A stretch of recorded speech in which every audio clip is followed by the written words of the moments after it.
After 1 p.m. in the Southland on a live imaging Tuesday with Mason and Ireland. More importantly, a Lakers reaction Tuesday, thanks to Michelob Ultra.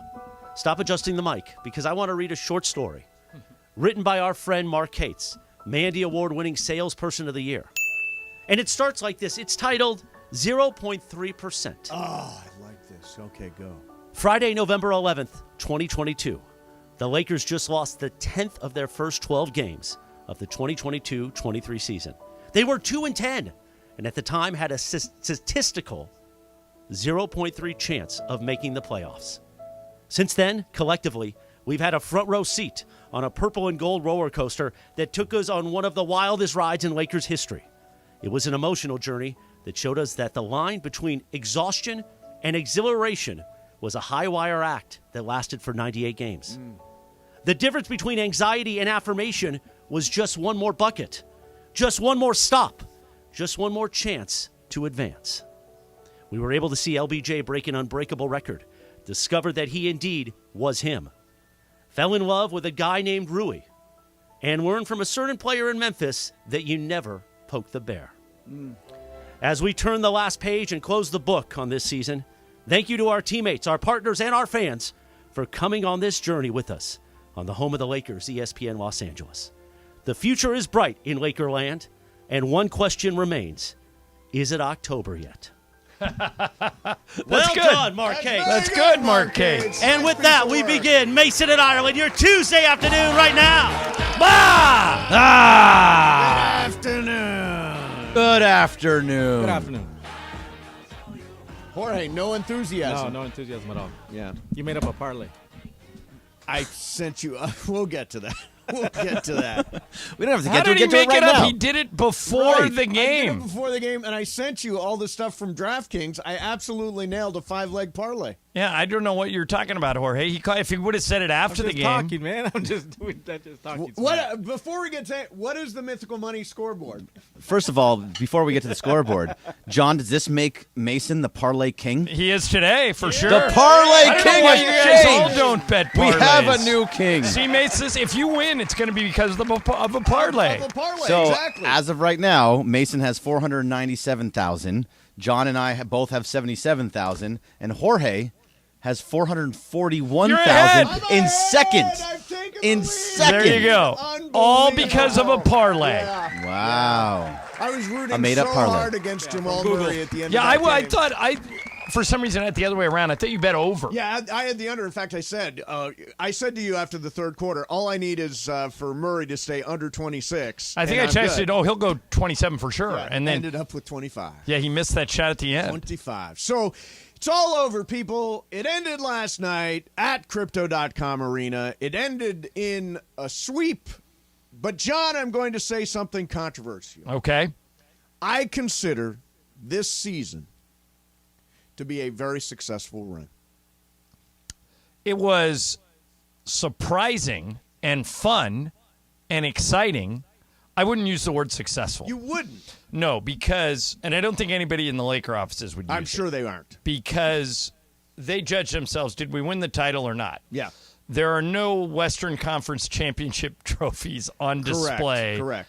in the Laker offices. But having said that, it was a magic carpet ride. It was unbelievable. Yeah. I mean, we went from zero chance. What did Kate say? 0.3, Yeah, I mean, 0.3% chance. starting 2-10. Yep.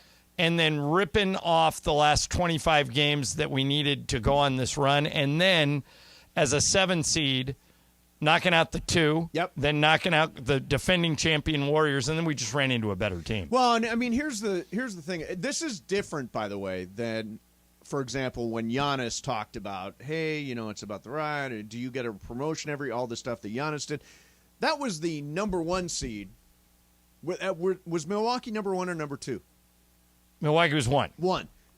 Miami knocked him out as the 8. Losing to the 8 seed. That's different in terms of expectations than the Lakers, a team that started out 2-10, getting to the Western Conference Finals. And by the way, just losing to a better team. I mean, Denver's really, really good. They got great size. Jamal Murray's fantastic. KCP's knocking down shots. And Jokic is, the best player I've watched this year is Jokic. He's the best player in the world right now. Yeah, he's unbelievable. And Jamal Murray is up there, too. They were both great, and they deserve to win. I mean, all 4 of those games were close, and they were fun to do. A few things change, and maybe if we play that lineup we started last night in all 4 games, we win 1 or 2. Maybe. I don't know if we would have won the series. I just think that everybody was exhausted. Yeah. But it was really fun, and good for them, and I hope that Rob has shown a knack for being able to do things with the roster that none of us can see coming. Yes. So I'm hoping that's what he's going to do again.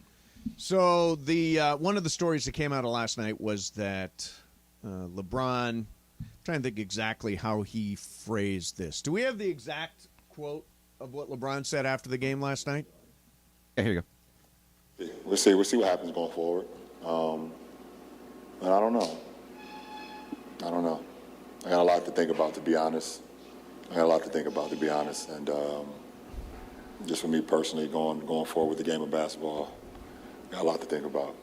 You know, it reminds me a lot of Sean McVay after the Rams season saying, hey, right. I need a couple of days. days. That's a great comparison. Need a couple of days to think this through, to process I think there this. probably were a couple of days where McVay thought, I need to get out. Yeah. But let it process, and ultimately, I think LeBron is not going anywhere. I think LeBron is back next year. And, you know, I know they play for championships, and I know but if you were a Lakers fan this year, if you are a Lakers fan, it certainly went so much further than we could have expected. And I think we discovered some. I mean, if you look at it realistically, first of all, I know that Darvin Ham, for whatever reason, there's a whole contingency of people that don't like Darvin.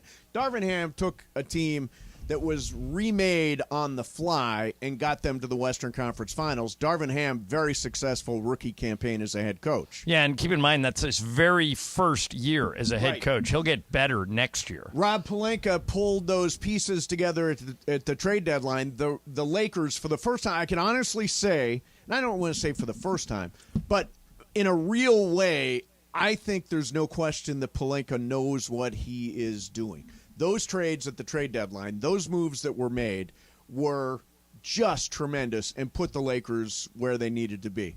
And I think we discovered a couple of players. I mean, Austin Reeves, who, you know, I think is going to come back next year no matter how much he costs, and he could be very Well, did you hear Pelinka talking about him today?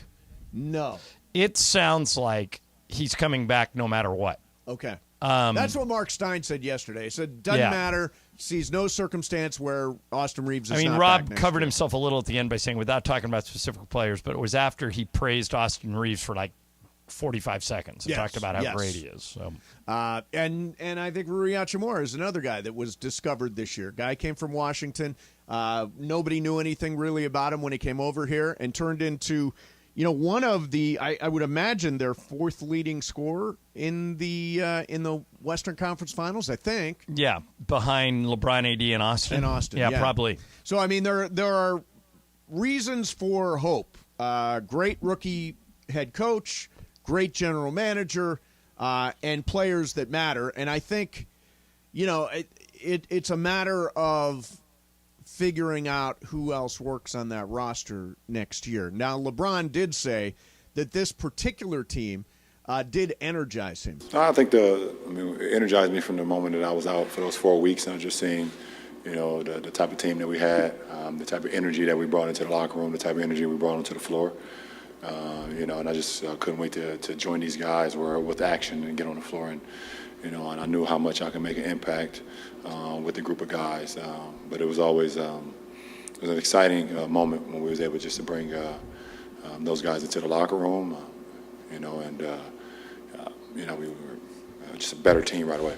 So I got a question. It resulted in us getting to the Western Conference Finals. Excuse me, LeBron. I got a question for you. Was this LeBron's last chance at a 5th ring? Hold that. We'll do it next. Mason, Ireland, 710 ESPN. All right, do you know it takes 11 weeks on average to hire for an open job? That's almost 2.5 months. So if you're hiring for a growing business, you don't have that kind of time. If you're listening today, I've got some advice. Stop waiting. Start using ZipRecruiter. ZipRecruiter can help you find qualified candidates for all your jobs fast. And right now, you can try it for free. That's ZipRecruiter.com/LA. ZipRecruiter, as my buddy Ian Siegel says, he invented ZipRecruiter, doesn't leave anything to chance. They use matching technology to quickly find and send you the most qualified people for your roles. You can check out the people that ZipRecruiter sends to you, and if you really like one, you can personally invite them to apply with one click, which makes them apply even sooner. Plus, how fast can ZipRecruiter work? 4 out of 5 employers who use ZipRecruiter get a quality candidate within 1 day. So speed up your hiring process. Use ZipRecruiter. See why 3.8 million businesses have come to ZipRecruiter for their hiring needs. Just go to this exclusive web address to try ZipRecruiter for free. ZipRecruiter.com/LA. Again, that's ZipRecruiter.com/LA. ZipRecruiter, the smartest way to hire.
It is a live imaging Tuesday on Mason and Ireland.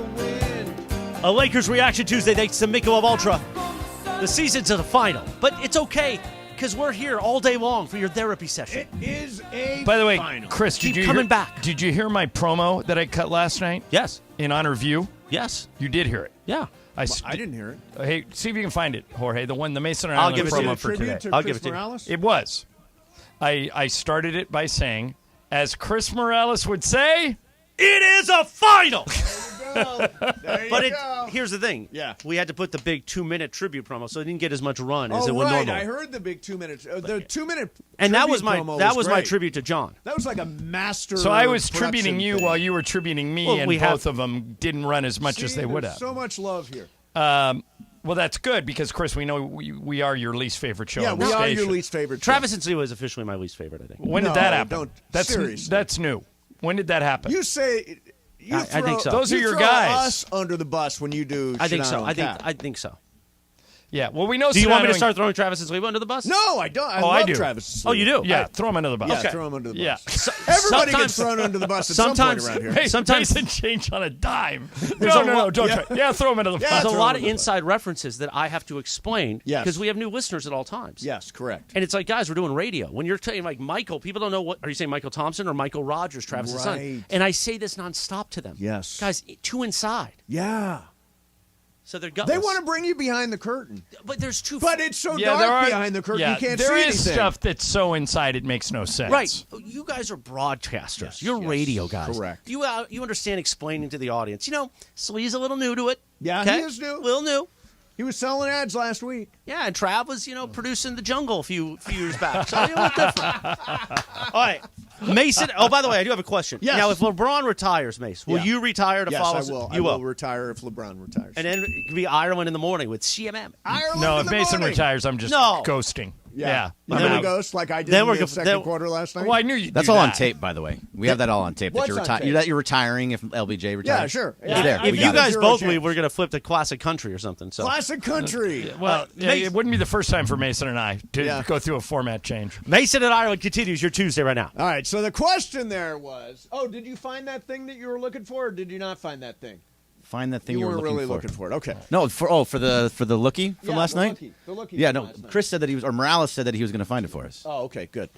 So Ireland asked the question, and it's provocative. Okay. Was this LeBron's last chance to win his 5th title? Did you see the first half last night? I did. I know you drove home in the second quarter. No, I but did drive home in this, and he was scoring like crazy. Yeah, no. If they put the right pieces around LeBron and AD, they can get back to the Final Four next year. Totally agree. And it'll be interesting to see what they decide to do. Now, I know you hate this idea, but let me make the case. Oh no! Is For this Kyrie. the first Kyrie reference? Yeah, in let the me make post- the case for Kyrie. Yeah. Okay. If Kyrie is your best player, you're dead. He can't be that. Right. If Kyrie is your second best player, like he was in Dallas, you're probably dead. Correct. If Kyrie is your third best player, now you're cooking with gas.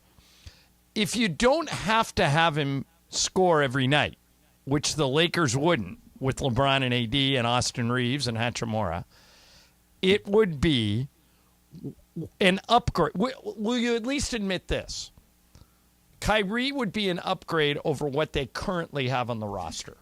As a player, Yes. not as everything that goes along Correct. with the Kyrie Correct. e-ticket experience. Yes, he's an unbelievable talent. That is Michael undeniable. says he's the best one-on-one player in the NBA. Now, there are so many people. I put Travis at the head of the class. You're also in this boat. What boat am I in? The no Kyrie at any Oh, price. that's definitely me. I'm off Yeah. the ship on that. But start thinking of it this way. When the Lakers won back-to-back titles in 09 and 10, Right. one of the main cogs in that wheel was Lamar Odom. Yes. If Lamar Odom was being asked, like when he was on the Clippers or when he was on the Heat, to be the best player on the team every night, to be the one, you're not winning anything. Right. But when LeBron or when Lamar was the 3 or the 4, depending on how Bynum played, Kobe was the 1, Powell was the 2. Sometimes Bynum was 3, sometimes Lamar was 3, but then he was a huge weapon because the other team's best 2 defenders were guarding LeBron or were guarding Kobe and Powell. Think of it this way. If we would have had Kyrie in this series, don't you think we would have won a game? He could have at least gone toe-to-toe with Jamal Murray. If he didn't get into any trouble and he didn't have some controversy Right. and he wasn't. I think by the way, you're suggesting that Kyrie would be willing to accept not a primary role, not a secondary role, but like is the word tertiary? A tertiary role? I'm done questioning you on use of words. That's a real I'm word. sure Tertiary is absolutely no, a but real is he word. using it Yes, correctly? yes, he I'm is. sure He he would is. It be means the the third, yeah. number 3. You're Correct. saying Kyrie would be satisfied. Guy who once said, "I want my own team." He'd be satisfied being the 3. Well, I don't care if he'd be satisfied or not. Well, that's the whole game. If he's not That's what satisfied, he he's w- trouble. That's what he would be. This is what you said about Russell Westbrook, though. That Russell Westbrook would accept the third person role. He'd Did be he? the third best. No. right. So So why Never would did. Kyrie, who's better? because I think Kyrie is smart enough to know it's his best way to win a championship. We all Big thought leap. Westbrook would think that too, but then he was just too stubborn. He literally blew up 2 franchises last year. Did he? Yeah. Kevin Durant didn't blow up the Nets.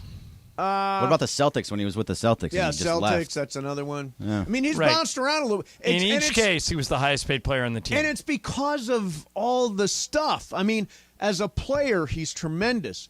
All the stuff makes him a pain in the ass. What I and learned- I can imagine the controversy starting the moment he gets here. What I learned in 20 years of traveling with NBA teams and watching them and playing them, it depends where you are in the pecking order. When nobody could believe that they were losing to Rick Fox, Robert Horry, and Derek Fisher They just couldn't understand it. Right. But the truth was, Kobe and Shaq were so dominant that Fox, Ori, and Fisher developed the ability to hit big shots when you helped off of them. Right. If you have to help off to guard LeBron and you have to help off to guard AD and you leave Austin Reeves open, he'll kill you. You leave Kyrie open, he'll really kill you. That's why I would welcome the idea. I'm not saying, I mean, if we have to give up everybody, if we have to give up Austin and Austin and all those guys, then no. yeah, right. But if Rob's pretty good at this, if Rob could figure out a way to bring in a Kyrie Irving without getting rid of Austin Reeves or Rui Hachimura, why wouldn't you do it?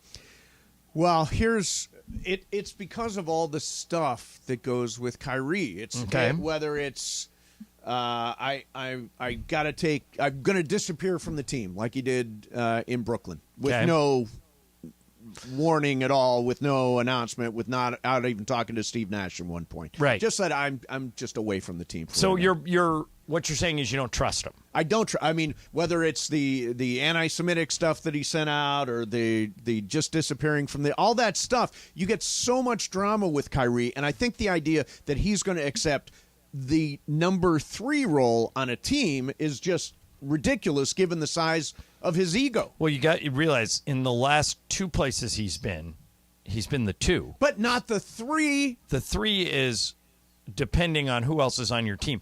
Matter of fact, when he won his title, he was the 2. And you could argue He was the 2, yeah. You could argue that Kevin Love agreed to go from a 1 to a 3. Right, but come here and be the 3. Doesn't feed the ego. I don't believe that he necessarily accepts that role. You're I think assuming he he would. does. I don't know that he does. Yeah, I mean, James Worthy did it. And James Worthy's in the Hall of Fame. He accepted his role as the 3. But not everybody does.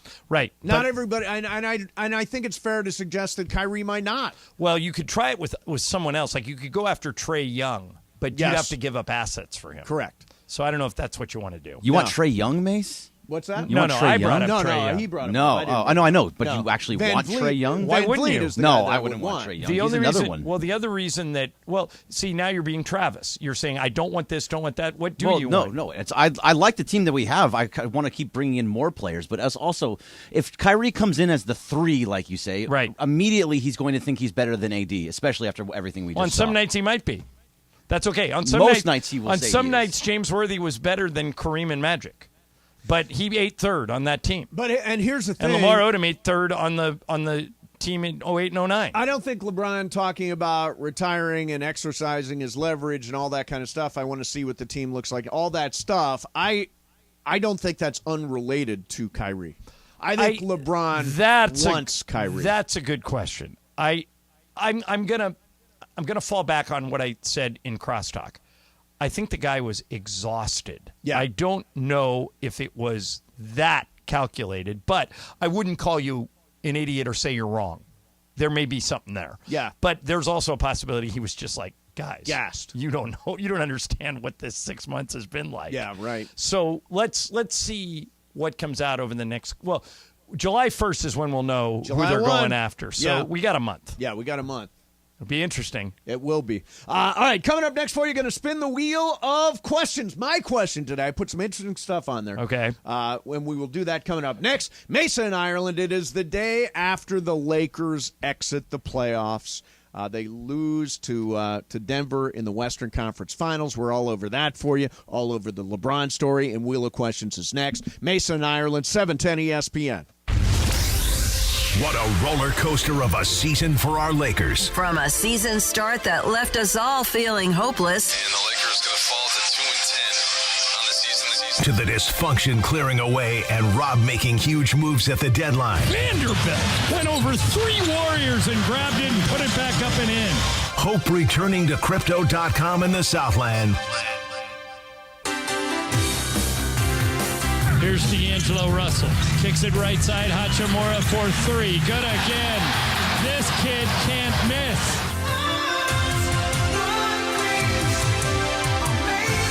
One-on-one against Kenrick Williams. Backing him in. Turns. Shoots. Scores! There it is! All hail the new king in town. Young and old, gather round. From one iconic Laker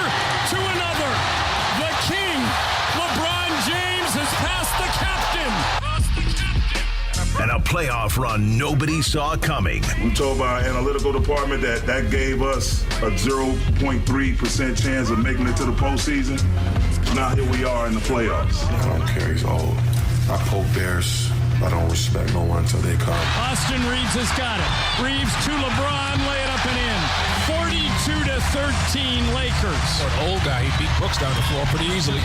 They threw Dylan Brooks out of the game. We cheered together, we celebrated together, and we will smile together now that the season is over. Thanks, King, AD, Austin, and the rest of the Lake Show for getting us back to the playoffs. The home of the 17-time champion LA Lakers. 710 ESPN. If you're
It is the biggest show on the radio. Mason and Ireland here each weekday, 1 to 4 p.m. You know what it's time for? What is this? It's time for Wheel of Questions. Producer Jorge, are you ready with that wheel? Hit it! All right, here we go. Wheel of Questions. This is good. I've actually had this for a couple of days now. I thought we would bring it up on Wheel of Questions. Peacock will air the first exclusive live-streamed NFL playoff game this year. It will be a primetime wildcard playoff matchup on Saturday, January the 13th of next year. But for everybody else, you got to pay for Peacock to watch the game. Is that fair to NFL fans? Now, I subscribe to Peacock on the non-paying tier. Is there a non-paying tier? Yes. Do we know, Greg, whether or not this playoff game is on the paid tier or the non-paid tier? I'm assuming it's on. I don't know for sure, but I'm assuming it's on the paid tier. Yeah, They're me not going too. to just I'm let you I'm download making an that app. If assumption. that's true, I hate this. Yeah. I hate it. The NFL doesn't need the money. No. I know they got over $100 million for doing it, and it's easy for me to say that because the owners would say, but Stan Kroenke doesn't need, $100 million divided by 32? Yeah, no. The great thing about the NFL is everybody watches It's it. accessible. We've said a million times that you could put the two worst, and Bergman, who are the two worst teams in the NFL right now?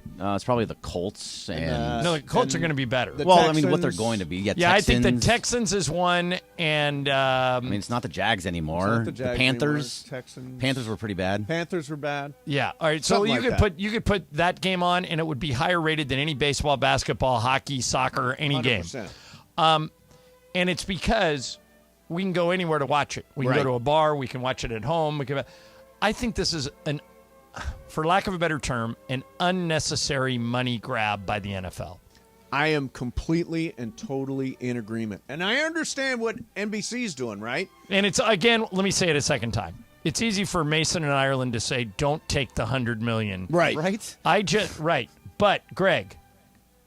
You think an owner's going to say, no, Well, I don't think want about that, it. But that $100 million. Let me ask you this, though. Yeah. And this has happened before. Sure. Pornhub has offered to put their name on a stadium for Well, they $100 won't- million. It's because it's Pornhub. Correct. Right. But the NFL is not so that way we anyway. we know the NFL will turn down money if it's extreme. Right. So there is a difference, isn't by the way, extreme, though. between Pornhub well, and Peacock. is it great? Right. That's Pornhub it. and Peacock are no, not the no. I'm same not thing. comparing Pornhub and Peacock. What I'm comparing it to, I'm asking the question: if you're an NFL owner, is there any time you would say no to $100 million? And the answer is yes. I think this should have been one of them. So, I think that this should have been one of those times where they should have said, like, if you let me take. Are you going to buy YouTube channel? Are you going to buy YouTube? I'm not. To get it? Well, that's what they're doing. They're You're making you not getting pay YouTube for to everything watch now. Sunday Ticket. No, I'm too loyal to Siciliano, and he's out.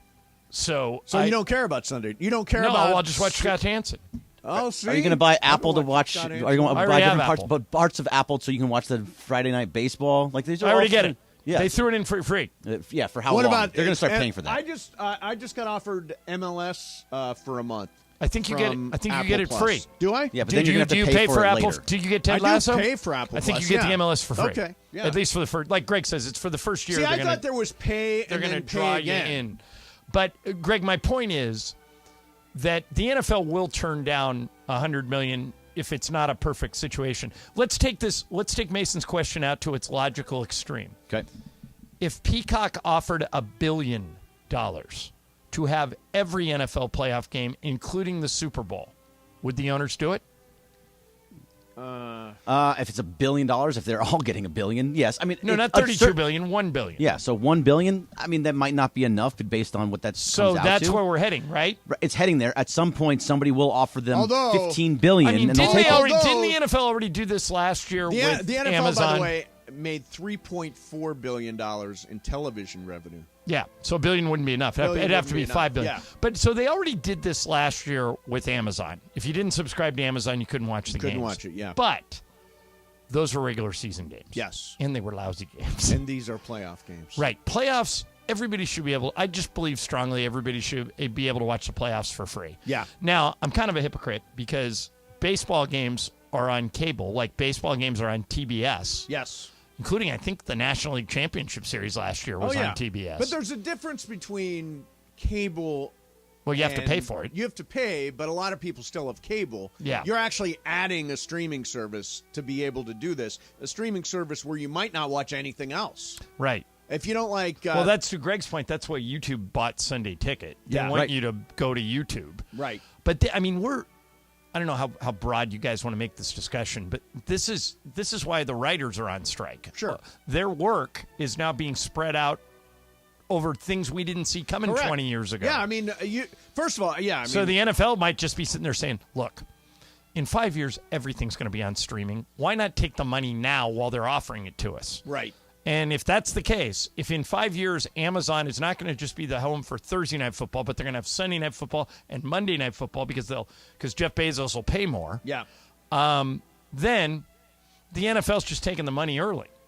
But pretty soon that's where we're all heading. Yeah. But this is the first time the playoff games haven't been on over-the-air free TV, and I don't love it. Yeah, I don't love it either, Bergman. I don't love it, but that's just the way we're going. It's going to happen no matter what, whether we like it or not. They want the money. They're going to take as much money as they possibly can get. That's not Pornhub. So it's just that's where they're going. But again, Greg, if let's say Peacock offered, what'd you say, 3-point-something billion in TV revenue? Look, I hate it. Let's to be say honest. Peacock says, "Hey, NFL, you guys made 3.5 billion in TV revenue last year.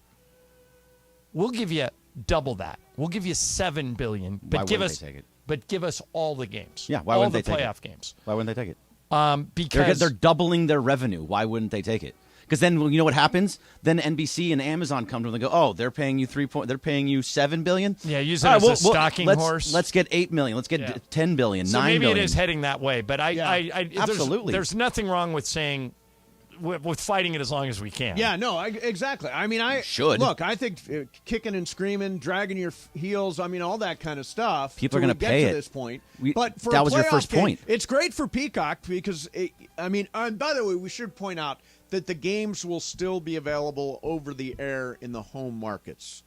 So For sure, is it an offer? 100%. Like, because, So- for example, when the Rams are on Amazon on Yes. Thursday Night Football, they offer that to all the local affiliates, but they have to take it. They have Yeah. to pay for it. No, the story I pulled up says that the rights holder. The home markets will have over-the-air. So television. if the Rams are involved in one of those games, then Channel 11 or Channel 11 would have it, and if the Chargers are involved, then Channel 2 would have it. Exactly. Okay. Exactly. That helps a little. So, yeah, I mean, unfortunately, it is the way things are going, and we're going to have to subscribe to more and more stuff. I can't believe the number of things I subscribe to. Yeah, now. me either. It's just... What was I watching last? I was last night on Hulu, I watched... White Men Can't Jump? No, I won't do it. I think it's I don't blasphemous. want to do it either. It doesn't look... I did it. It's not great. Did you? It's not good? Yeah, it's not great. I just don't think that movie ever should have been remade. No, It's I like when agree. they remade Brian's Song. They never should have done it. What everybody says about it is it really misses Rosie Perez. Well, was Rosie Perez was great in White Man Was Can't Ron Jump. Shelton involved at all in this He did it. remake? It was his. He did the remake? He didn't direct it. I think he was a big part of it. Yeah. Right at the very beginning, at the end I mean, of it, Jack it said Harlow Ron seems Shelton. funny. I've seen him do some interviews. Seems funny, but I mean, seriously, you cannot touch a classic like that. Right. It'd be like, nobody's ever going to remake The Godfather. Not that Correct. the White Man Can't Jump is like The Godfather, but I wouldn't. There's a lot of movies I wouldn't remake. Yes. I just wouldn't do it. Yeah. Ron Shelton co-wrote it. They nailed it the first By the time. way, you mentioned Hulu. I watched the Randall Emmett. Do you know who that is? No. He's the guy that ran his own movie studio and kept putting Bruce Willis in movies, even though Bruce Willis's health was deteriorating. Yeah. And he dated a girl from Vanderpump Rules, and apparently she says he cheated on her the whole time. Really? And, it was interesting. So we went through our credit card statement a couple of days ago, and we subscribed to Hulu 3 times. We have triple. Hey, you want to feel dumber about that? Yeah. I can't believe you. Are you sure? Yeah, 3 times. Does he not know? You not know you can get it for free? Yeah, no. Yeah. For some reason, If I've you never been work able to figure out here- the Disney bundle. No. If you work here, you have a choice. Yeah. Okay. You can either get park passes, Which we do not currently take. They don't offer the park passes. So now it's just the bundle. You get both. You get both? You can get the bundle and the park. I'm not getting either. Yeah, and on top of that, you're paying for Hulu 3 times when I'm you get playing- it for free. Exactly. You get, by the way, Mace, you get Hulu, Disney Plus, and And ESPN, ESPN Plus. Plus. And have you been reading all the stuff that ESPN Plus may be like the future of ESPN? Oh, yeah, I've seen that. They're I've going to seen move that. all the good stuff Well, to here's the ESPN great Plus. thing. I pay for the 3 things separately. I pay for all 3 of them. Yeah, and 3 times you gotta, Hulu. You got to get your house Yeah, in no, order. we cleaned that up. We had to cancel all of them so we can get the bundle now. Ridiculous. Chris Morales would say, it's a final. It's a final. All right, coming up next for you, the Dodgers now have Julio Urias on the disabled list, or on the injured list. Sorry about that. That's what we call it now. What does this Dodgers rotation look like now as they take on the Braves again tonight in Atlanta? Mesa in Ireland, 710 ESPN.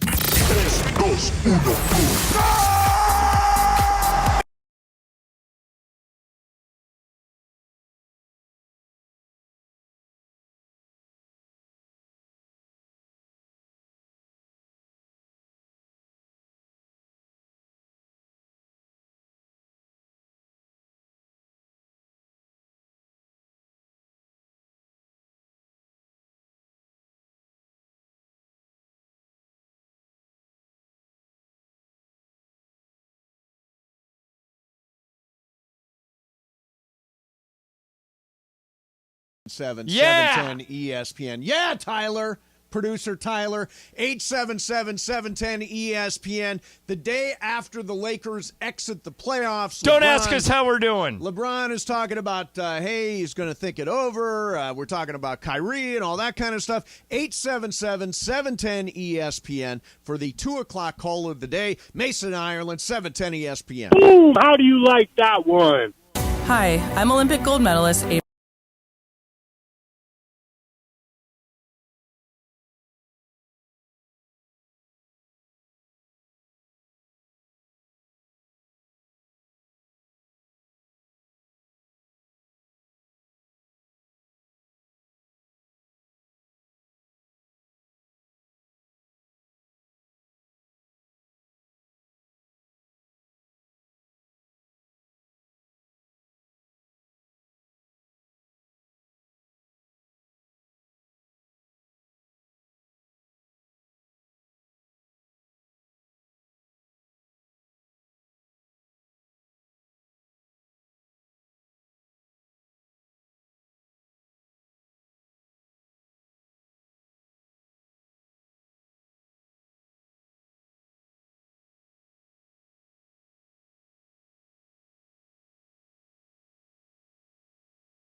this Yacht Rock?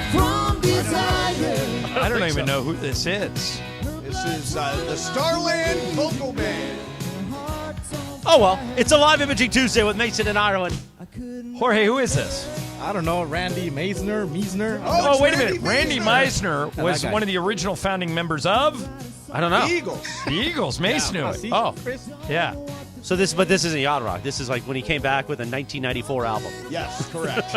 It's a Lakers Reaction Tuesday thanks to Michelob Ultra. Call of the day coming up in moments. So, have you guys noticed producer Tyler is now in there? Yeah, I have. Helping Corporate Greg, because I think Corporate Greg got mad when we used to read his rundown back a week later. Oh, yeah. So now he's got a rundown guy. So he makes Tyler write the rundown. Tyler does the rundowns, but only writes sports Tyler, in the want to do rundowns. the podcast? Yeah, no, Tyler, let's get him through the podcast, too. So when you guys I'm like Cappy. I when have you a guy guys for do everything. something funny, Yeah. I look at the rundown the next day because I might, and it's never there because Tyler doesn't want to write about fun stuff. It's just like guys talk sports. ... Well, here's the thing. Mason talks about the Dodgers. ... There's something funny in every segment here. Well, that's the point of Yeah, the whole that's business the whole and the show. game, But yeah. now he was screening phone calls, and he tells everybody to sit tight. Sit tight. Mason and Ireland show. Sit tight. Yep. Sit tight. We'll get. Sit tight. Vote for the Mason and Ireland Show. Yeah. Show Thank you, Brian of the Cranston. year. By the way, we only got 2 weeks, about a week and a half left in voting, so Yeah, I get your know. votes. ESPNLA.com. Vote for Show of the Year. Vote for, is this a repeat for producer Jorge? I'm not saying anything because, it didn't go well for somebody. Hey guys, vote for Jorge. And then Bergman, is it your year for producer of the It year? is my year. Excellent.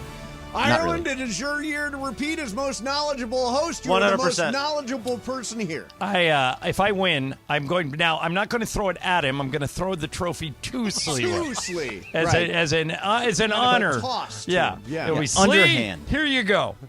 And by the way, please vote for me running through the building in my underwear with Bit of the year? Bit of the year. Come on. Do you think Slee's sad that he didn't get to go back to Denver for to be Mile High Slee again? Mile High Slee. I mean, everything I'm was sure he's disappointed. Everything was great for him in Denver. He got to go to a daytime baseball game. He got invited to John Ireland's dinner. Oh, poor Slee. Will he ever be invited to one of those dinners again? Sure. No. Was he? Did he jinx the whole thing? No, he was great. Yeah. Yeah, he was was fit gonna- right. He fit right in. Supposedly, Sedano says he's now officially in the league. Sean? Well, he is the pre and post game host. And halftime. Yeah. Don't forget about halftime. And he went to the secret private dinner, too. That's true. Yeah. He is making inroads. He sounded very depressed today. I could hear it in his voice. Well, that show sometimes always sounds depressed. Oh, Mason and stop. Ireland continue right now. Stop picking on them. You can pick on us. All right, it's the 2 o'clock call of the day. John Ireland, I feel lucky about caller number 3. Let's go to CJ and Van Nuys. CJ, you're on 710. Don't ask us how we're doing. I'm not going to ask how you're doing because you guys should all be depressed like I am today. So. What are you depressed about, CJ? I'm depressed that the Lakers, obviously I know we were down 0-3, but I was one of those delusional, hopeful fans. Yeah. One game at a time. Right there with you, yesterday, CJ. John. Matter of fact, at halftime last night when we were up by 15, Yep. I was already making arrangements for my trip to Denver. Is that right? You were thinking ahead. That's good. I was figured, well, if we blow the lead, it's easier to cancel them than to not make them at all. I was See, I'm a texting big with fan of- hotel people and I'm a big fan of going ahead and making the plans. Right. In case, in hope of. I may have packed a little bit. So how sad are you, CJ? What was your takeaway from this series? It was real quick. I just wanted to comment on something you guys said a little while ago with the whole NBC and CBS, with the football teams and the networks. They said that next year, like you said, the Chargers will go to CBS, the Rams will go to Fox. Next year, AFC and NFC teams don't have those home networks anymore. So Chargers could play on Fox. Rams could play on CBS, so that's no longer a thing anymore. Occasionally, CJ, they will, because these games, they run out of windows, they'll swap games. But in general, Fox has the NFC package, and CBS has the AFC package. And Fox pays more money for the NFC package because they have bigger markets. As far as the Lakers go. As far as the Lakers go, so my take is this. I watch, I'm a hardcore Laker fan. I've been ever since, I could pick up a basketball. This series, specifically with the Nuggets, every single game was winnable. I think that's what hurts the most. every single game was winnable. It's not like, we're getting blown out every game. It's not like, it just seems hopeless. I feel like we lost every single game in the fourth quarter, really the second half of the fourth quarter. And is it just me, CJ, or did Jokic throw in at least one circus shot every game, all 4 games? Last night he had another one. Jokic he's incredible. He's incredible. It's like almost destiny is for the Nuggets this year. And as bad as a Lakers fan I am, it's like, what can you do? He made ridiculous shots. He made ridiculous plays. Dude, his basketball intellect is just through the roof, and you have to respect him, definitely. And we didn't have an answer for him. I'm confused, and I go back to the beginning of the season. I don't know why we didn't bring Dwight Howard back, because in the bubble, Dwight Howard didn't stop Jokic, but he slowed him down. He made it hard for him. Yeah, he was a body they could throw at him, Yeah, Dwight, at his last stint, CJ, with the Lakers, Dwight was pretty much a statue. He wasn't moving like he moved in the bubble year. Yeah. And so I think that the mandate Rob kind of had was get younger, get more athletic. And that's why he did what he did. Winning Gabriel and Mo Bamba, just, his injury and whatnot, it was just, it was really unfortunate. I think another thing that hurt was seeing LeBron do what he did in the first half, go for 31.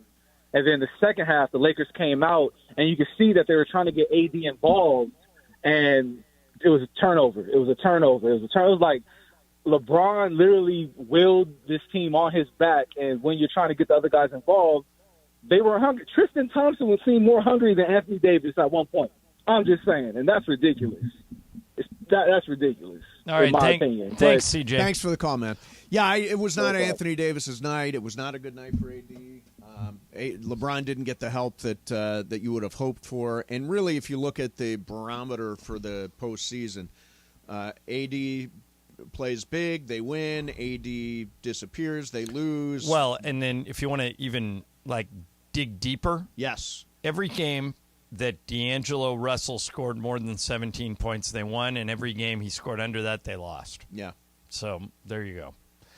Somebody else has to help LeBron. He can't do it all by himself. Yeah, and AD was just kind of missing for most of this series. All 4 games. The first game, he was really big and was there. He was not involved much at all offensively. Yesterday. No, even defensively yesterday, he was getting pushed around a lot, over and over again. There's video that I saw someone found where Austin Reeves and LeBron James were like, "Where are you? You're stagnant down here." All those offensive rebounds that were coming in from Denver, all with him down there in the paint. That was a bad moment for AD. Didn't he have 18 rebounds in that game? A lot of the he was rebounds. Also 3 of 12. He was 3 of 12 going into the fourth quarter. I'm not quarter. arguing that offensively he was. But there was not a good. lot of those Defensively, rebounds. he was good. A lot of those rebounds was nobody around. It was a missed shot, and it was just him by himself. So of course he's going to get the rebound. Most of the rebounds that Jokic was getting or Aaron Gordon was getting was over him or around him or bullying him out of the paint. It was a bad moment for AD. Jorge, what do you think? Bad moment for him. I appreciate the agreement, Jorge. Yes. Love that. And that caller was right. Tristan Thompson played better than AD. Well, Tristan Thompson... He played 10 minutes. Tristan Thompson did come in with some energy, though. He had a ton of energy, was getting boards, had a block, had some dunks. He was actually pretty good. Yeah. I mean, in what he is. Yeah, for what he is. Yeah, I mean, as a role player coming off the bench, I actually think he made a difference last night. By the way, you can watch the YouTube live stream today. It's presented by LAFD. Go to joinlafd.org for more information. Chat fight. And there will be chat fighting today. Chat fight. As Chris Morales would say, AD was gutless. As Chris Morales would say, it's a final. It's a final. It was a final. All right, I teased some Dodger stuff, so let's get to that. Yeah. Dodgers did win last night. It was Gavin Stone's turn to start, and he had a rough first inning, but then settled down after that. And if you look at this Dodgers rotation now, now Julio Urias is on the injured list. Dustin May is gone, minimum 8 weeks. You look at this rotation and what's left, it is very, very thin, which is one of the reasons I've talked about that a lot this year. Kershaw is 6-4 with a 2.98 ERA and 4.87 in his last 4 starts. And Dave Roberts says Kershaw is feeling general body fatigue after his last start, showing a lot of similarities to the last one as far as fatigue. I know health-wise he's fine, but the fact of the matter is the ball just wasn't coming out like we're used to these last two. So, Kershaw is not Kershaw, as Dave Roberts acknowledged there. Gonsolin, I think, is returning to form. He's been really, really good. Julio's hurt. Dustin's hurt. Noah Syndergaard has been terrible. I think it's fair to say Noah Syndergaard has been terrible. He's been who he is. He's a fifth starter. He's been that guy. He's got a 6 ERA. Yeah, I mean, he had a couple bad starts, but he's been okay. Nothing great. Michael Grove on the injured list. Ryan Pepio on the injured list. Walker Buehler out until at least September. So Gavin Stone and Bobby Miller are the guys. Bobby Miller, who's the Dodgers' number 2 prospect, will make his career Major League Baseball first start tonight for the Dodgers. Who's the Dodgers' number 1 prospect?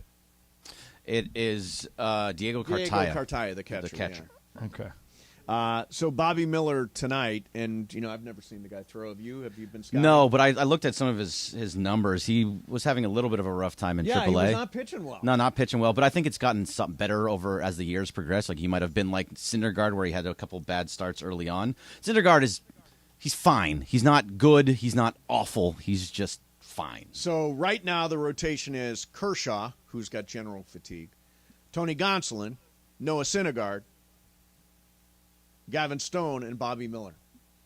Not exactly not what anybody planned for. Maddox, Smoltz, Glavine, and Avery there. They have always had starting pitching depth. That's the one thing that this team is missing. And by the way, the bullpen, if you look at the numbers, the bullpen is like number 27 in Major League Baseball in terms of earned run average. So the bullpen hasn't been very good either. It's amazing that they are where they are. I mean, I stick to the statement that they are an ordinary baseball team. They've got to get through this next stretch with Atlanta and with Tampa. These are 2 really tough series. But I think 93 wins. This is not a 116-win baseball team like we saw a year ago. 113 wins, whatever it was. 11, but yeah, I mean, I wouldn't expect them to be 111 again. But 93 actually seems kind of low. They're staying pretty steady. If getting that first win against Atlanta makes a huge difference. Now with Bobby Miller, he doesn't have as much pressure because they got that 1 win already. And so if they can get through this and then go to Tampa and get through with a 500 or a little bit better record. They're right in. Well, and they have a nice little lead in the West. At this moment, they have the best record in the National League by a half game over Atlanta. Right. So exactly. it's amazing that they're doing what they're doing, given the fact that their pitching is what their pitching is right now. Right. We'll see what it gets to it. But they'll also, I mean, like if Gavin Stone goes up against one of the best teams in the National League and settles down, maybe this weekend against Tampa in Tampa, he'll be maybe just a little bit better. I don't know. Bobby Miller. If Bobby Miller comes out and looks good. Let's see what Bobby Miller's got. Yeah. Let's see. I mean, this is why you have prospects. Exactly. This is why you keep it. This is why you don't trade Bobby Miller. Why you don't trade Gavin Stone and all these prospective deals that they've talked about over the years. Friedman believes in these guys, so now let's see if they perform. By the way, speaking of baseball. Yep. I decided over the weekend that I want to call for a radical in-season change. Oh. Baseball. Yeah. And it was a result of something that happened at a Dodger game in St. Louis over the weekend. But I've now seen it like 4 times, and I've had it. I'm done. Wow. I think we need to make a major, major rule change, and I'll tell you what it is next. Mason, Ireland, 710 ESPN. Wake up with Key, J. Will, and Max. Get your day.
Quarter after 2 p.m. a live imaging Tuesday on Mason and Ireland. From the movie Boogie Nights. This was on that soundtrack. Very underrated soundtrack, Boogie Nights. Oh, yeah. Very underrated movie, Very Boogie underrated. Nights. Oh, yeah. Apparently, Mark Wahlberg has disowned it. It's like his best movie. He's disowned that. Because Well, of apparently, the end scene? PTA, Paul Thomas Anderson, and Burt Reynolds almost got into a fist fight when they were making that Burt movie. Reynolds thought the movie was crap. He Yeah. thought it was. I think that terrible movie's movie. fantastic. Yeah, Amazing. It's a great movie. It might be Burt Reynolds' most memorable film, frankly. It is, and he hated it. And he got nominated for an Oscar. He still hated Brought it. back his career, too. Yeah, it did. It Yeah, did. very weird that he didn't like it. Oh, Julianne Moore, William H. Macy. Incredible movie. Philip Seymour Hoffman. It is a Lakers Reaction Roller Tuesday. Girl. Hey, easy. I love Roller Easy, Girl. that's Roller Girl. Yeah, no, I Thanks know to our she's friends at Roller Big Girl. 12 Ultra. Amber Waves. Yes. My guy Don Cheadle in that movie as Oh, Buck. there you go. Yeah, what Buck a cast. at the stereo store. Yeah, what a cast. Yeah, at the stereo store. That's right. John did a master class on a tease going to break. So Yeah, now it was a we're going to great get right tease. to it because I want to hear it. I Mason have and no Ireland idea what's coming, by the way. Okay. continues now. Yeah. This Bergman. Travis and Sliwa should take notes on how to do that They kind really of tease. should. Bergman, I'm particularly interested since you're the host of the dance party No, hoedown the on Blue your phone. Review. Blue Review. It's all about Blue branding. Review on ESPN LA, the YouTube channel. All right. Bring this up on the Blue Review, would you please? Sure. All right. If it's good. No, it is topical considering what happened. Did you see the last out when Mookie Betts struck out looking over the weekend in St. Louis? Yes. That pitch was not a strike. Oh, yeah. That was one of 3 games decided on a bad ball strike call. I've had it with the umps. Go to the robot umpires. Quest Tech is in every ballpark. It's already in existence. So you don't have to do anything. You just have to use it. Right. I know everybody says, we've gotten along with umpires for 100 years. We have gotten the umpires along with umpires they're not. for 100 years. The games are too important. People are making too much money. Mookie Betts did not look at strike 3. That Right. pitch was completely out of the strike zone, and they rung him up, and it cost the Dodgers a game. We already have the technology. It's already there. We already review close plays at the bases. Sure. Why not go to the robot umps? Well, I think they're going to go the robot But ump what I'm route. saying is, I don't even want to wait until next year. See, I don't think you can change mid-season. Why not? Because you're applying inconsistent standards to players from the first half of the season. Doesn't to the matter second because half it's of all the the season. same to all the players anyway. You would all start it on the same day. John, there's no seasonal integrity if you switch in the middle. Well, Totally agree with that. That's the right way to put it. Wait a Yeah. minute. Seasonal integrity. But wait a minute. It's not unfair because all the players would be under the exact same umbrella. If we had no robot umps before the All-Star break, everybody would have them after the All-Star break. What's the difference? Okay, so you're talking about a major change that I think is going to happen. Right. But and so if it's going to happen, why not just bite the bullet, rip the Band-Aid off? Let's go. You mentioned the writers' union being on strike. Right. The umpires have a union. Yeah. There's a deal in place between the owners and the umpires to do this for now. Eventually, that will change, but it's not going to change yet. So you're telling me if I don't change the pay scale of the umpires, so I'm not taking any money out of their pocket, I'm just going to Quest Tech for balls and strikes, the umpire would get a beep in his ear, one Correct. ball, and he would still call the strikes. All I'm saying is I'm modernizing the strike zone, but I'm not taking any money out of the umpire's pockets. They wouldn't go for that?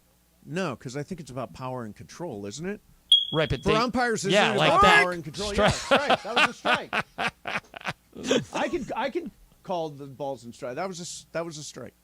That's what the umpires would do. By the way, did you guys hear about? I sent this to you guys last week. Did you guys hear about it wasn't even a minor league team. It was a junior college team that got. You talk about dumb criminals with electronic devices. No, they had a speakerphone put into the batters' helmets. So you know how they got caught? So the guys up at the plate, they're stealing signs from a center field camera. The manager's going, "It's a curveball, slider, yep, fastball." So they're telling them what's coming. Yep. Some guy gets a single. Yep. Goes to first base. Mm-hmm. First baseman standing there, and while the guy's standing on the base, he hears through the had helmet, it too loud. "Slider." Yeah. The first baseman turns and looks and goes, "I just heard a voice in that helmet." And the guy's like, "No, you didn't." And I just heard it again. Yeah. And so he goes and tells his manager, and the manager goes to the umpire and goes, these guys are radio controls in their helmets. The umpire looks at the helmet. There's a speaker in there. Right. The guy gets caught. Coach is fired. Game forfeited. How dumb are these people? Well, the technology is going to keep getting smarter. This is dumb technology, right? If the other guy can actually hear what's going on. The smart technology, I guess, was Jose Altuve with the buzzer on his chest, right? That was sophisticated. This is just, I've got a radio in my ear, and everybody can hear it. Yeah, it just, to me, the umpires have had years and years and years to get this strike zone right. The fat guy's strike zone is too wide. The skinny guy's is too small. Go to a stand. Angel Martinez is unrecognizable. Hernandez. Angel Hernandez. That guy's umpired one game this year. That's how bad he is. Right, he was terrible. So just go to the computerized strike zone. You don't. I mean, it's more fair for everybody, and it's better for the game. What are we waiting for? Yeah, I think it's going to happen. I don't think it's going to happen as fast as you, but I think it's definitely going to happen. But why won't it happen as fast? Seasonal integrity. Oh, that's not a thing. Yeah, no, Seasonal integrity is By not the a way, thing. last week I did bring up robot umpires to Clinton Yates, and he said, no, absolutely not. Why? What's his problem? He thinks that the umpires it's part of the game to make mistakes, and he's totally fine with it. So does he want to get rid of all instant replay in every sport? I mean, probably, but don't you? I do in the NBA. There's a difference between replay and Well, this is what umpire. I would do if I was the commissioner in the NBA. If I was Adam Silver, no replay until the last 2 minutes of every game. That's it. And no coaches challenge. It's gone. Yeah. Replay anything you want in the last 2 minutes of the game. I agree with that. So what did the Lakers use their challenge last night and I missed it? They didn't use it at all. And here's why. So why didn't they use it when the Rui got hit off his arm and he didn't actually kick the ball? That was one. Right. When the ball went out of bounds off of the Nuggets. They finished the game with 0 timeouts. So you need a timeout to challenge. So I think they valued the timeout over. And by the way, but that would have made a huge difference. The Lakers finished 16-9 in challenges this year. They only used it. What is that? 26 times. 26 times, yeah. Or 25 times. I don't. You were told there would be no math. Yeah. So Morales says 25. No, smart. Most coaches didn't even use their challenge on most nights, so it would be no big deal to get rid of it. Yeah. All right. So let's pivot back to LeBron and what he was saying last night. As Chris Morales would say, it's a final. That is right. It is a final. The Lakers. Unfortunately, that's true. Wrapped up their season, and. Here's LeBron when asked about next year. But we'll see. We'll see what happens going forward. But I don't know. I got a lot to think about, to be honest. And just for me personally, going forward with the game of basketball, I got a lot to think about. So that is the quote that has got everybody buzzing today. This suggestion that I need to think about it. I need to think about where I am in basketball. All that stuff has spurred this retirement rumor. I read one story today that said if LeBron retires now, he leaves $100 million on the table. Whew. But he's a billionaire, so $100 million doesn't mean that much to him. Correct. I don't think this is about money. I think this is about. I said this during Crosstalk about an hour and a half ago. I think this is about a team that is completely gassed, exhausted. And when they asked LeBron, hey, let's talk about next year. He barely made it through this year.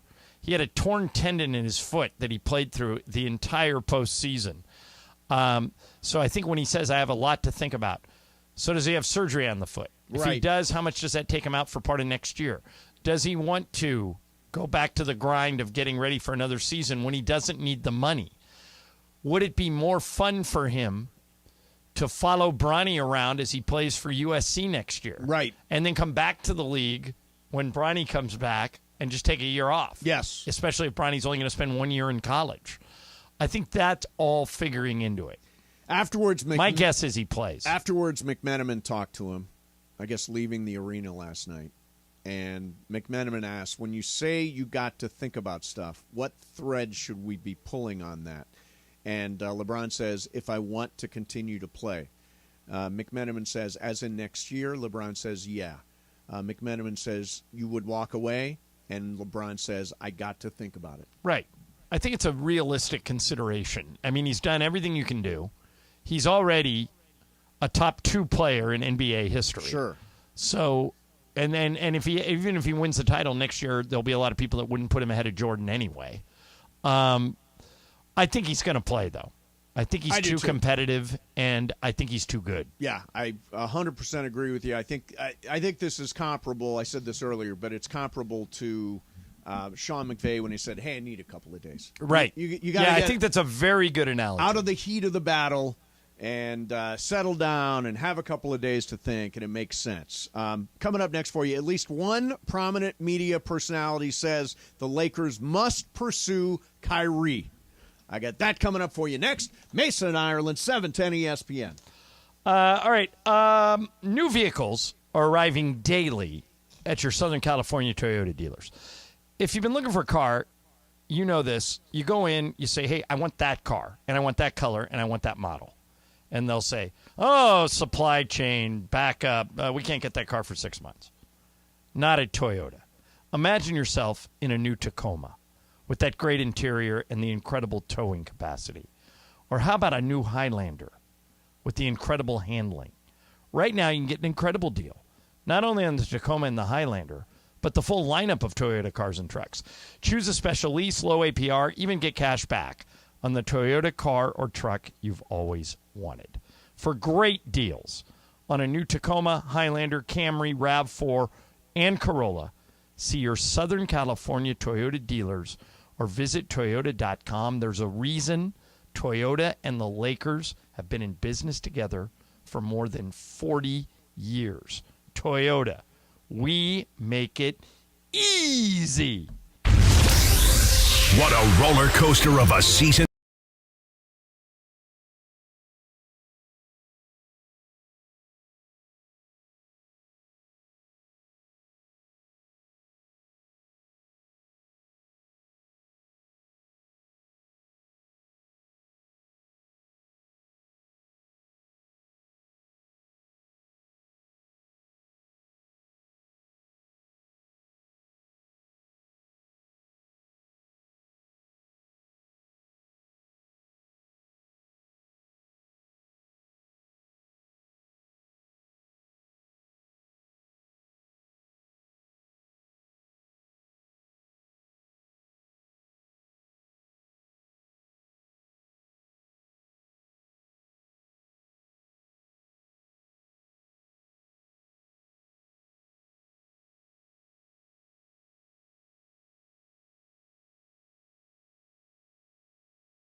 Listen, really? Dave. Cousin Greg? You haven't watched Sunday's episode. I have not seen Sunday's So you're gutless. episode. No, I'm just late. Mason and Ireland on a live imaging Tuesday. Lakers Reaction Tuesday, thanks to Michelob Ultra. We're reacting all day. We are your therapy session. Yes. So keep coming back. Don't forget Shinano and Cappy this afternoon. Oh, God, I won't miss it. Once met Kenny Loggins at an airport in Oakland. Did you see what I tagged Very nice you in guy. on Twitter last week? No. That Kenny Loggins once lived in East L.A.? He's a man of the people. Really? Kenny Loggins lived in East L.A.? Yeah. wrong with that? That's a drop right there. Yeah. That seems so... Have producer Tyler cut that up after he gets Greg coffee. Yeah. I don't know. I like it black. I don't know that Thank that's you. a fact. Is that a fact? I tweeted it to you guys. The East LA Twitter account. Does that make it a fact if you tweeted Well, I it? don't think our friends at East LA I'm Twitter are I'm lying. on Twitter right now. Are all of these real? I tagged you in it These last are all week. factual? Nothing that ever appears on Twitter is false. Yeah. Come on.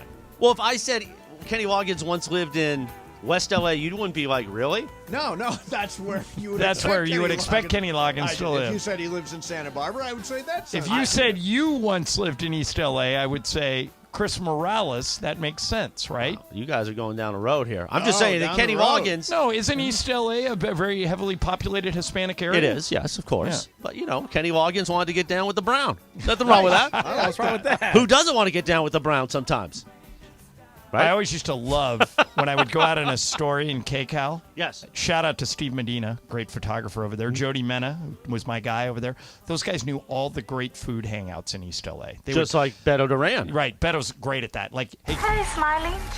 yeah, take a left, then turn right, then go down this alley, and right there's like the greatest burrito you'll ever eat. And they Boom. were right, In. right? Yeah. But Mace will Couldn't never get go enough down of the it. alley. He'll be afraid to go down the alley. No, he would deliver like this. Where'd I deliver that barbecue? Now I know where the feedback's coming from. Where's it coming from? Because you won't put the headphone on. No, I've never put my headphone on. That's not where Well, the it's feedback's just- coming from. it- Don't you- accuse me of being You didn't have it. responsible for You didn't have feedback. it fully behind your ear. All right. You need it fully behind your ear. Okay. Fine. Hey, what's up, Holmes?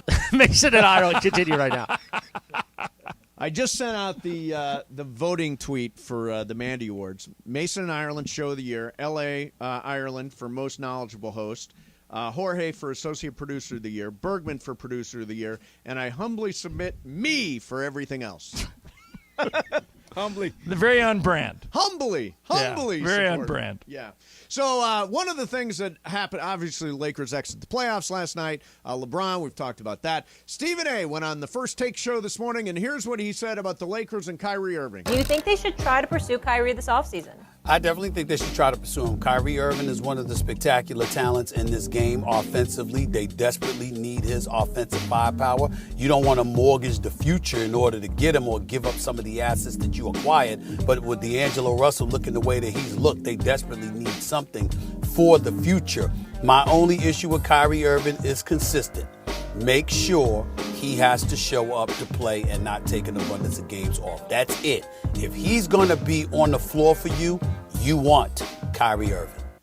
That's interesting. So, could you, Yes. and I don't know the answer to this, put a clause in the contract Mm-hmm. that says if you go AWOL, Yep. the contract is voided? I don't know if the union would allow that. Right. I don't either. Yeah, I mean, I think the Players Association would have something to say about that. But, I mean, if you sign up for the e-ticket Kyrie experience, it's a little bit like the Westbrook experience. I know there's going to be controversy. I know there's going to be times that he's off the grid or in some kind of trouble or sitting out games or whatever that is. He's a tremendous player. But do you want the nightmare that is associated with it? And I wanted to point out that who wrote this? Does he Bobby help you? Marks. Does he help you win more games or not? Potentially. Yeah. Then I But think you not got to for look. sure. Then I think you got to look at it. Yeah, potentially, but not for sure. Here's what Bobby Marks says. The Lakers can create up to $30.5 million by waiving Jared Vanderbilt Mo Bamba, not exercising Malik Beasley's team option, and renouncing D'Angelo Russell, Lonnie Walker, and Rui Hachimura. The cap space increases to $35 million if they trade Max Christie in their first-round pick. However, the starting number on Kyrie's max salary is $47 million, so as close as they can get, doing all that stuff, they can get to $35. Waiving Vanderbilt Mo Bamba not picking up the Beasley contract, not signing D'Angelo or Lonnie Walker or Rui Hachimura. You've got $35 million in cap space to sign Kyrie Irving. Now, in that world, do you want to live in that world where you don't have those guys, or do you want to live in the world where you have those guys? I would not do it if that was the price. I want to keep Rui. Me too. I want to keep Vanderbilt. Well, Vanderbilt is the most team-friendly contract in the league right now. But he's suggesting you'd have to waive him to be able to create the space. Then for I'm Kyrie. out. Yeah, I'm out too. But I'm in if Kyrie will come here for, what was it, $35 million? Well, no, you've got to clear all that stuff to get to $35 million. Okay, so it'd be 30? 30. Yeah, if Kyrie wants to take 30 and come here and try and win a title, great. If not... You're not giving up the ranch. No. No, see, I wouldn't. Mm-mm. I know where you stand. Oh, yeah, he doesn't. Where do I He stand? doesn't want Kyrie at any price. Yeah, I don't want Kyrie. I But also don't But want also, Kyrie. we've been through this story before where you get rid of everybody to bring somebody in and have to get one-year contracts all over You again. have a nice supporting core. Right. Why would you blow that up? Well, you guys know. You can get rid of a couple. Like you guys D'Lo know can that go. I'm one of the few people still remaining tenants of Westbrook Island. Still, Kyrie is better than Russ. He is, Duh. but is he not more headaches than Russ? Maybe. Yeah. I mean, to me, that's the problem. Is he going to be there when you need him? Is he reliable? Is he going to be a good teammate? Is he going to disappear for stretches? Literally not be there? Is he going to get involved in some national controversy thing? I mean, all that stuff is like in play when you're in the Kyrie business. So it goes along with it. If it means, because this is one of the knocks on Rob is, well, we had that 2020 team, then he cleared the decks and brought in a whole different group of players. Funny, Bergman just sent me this subtweet from from Kyle Kuzma. NBA Central tweeted, this is Rob, our intentions are to keep our core of young guys together. Kuz subtweets, heard that before, laughing face. It is true. It is true.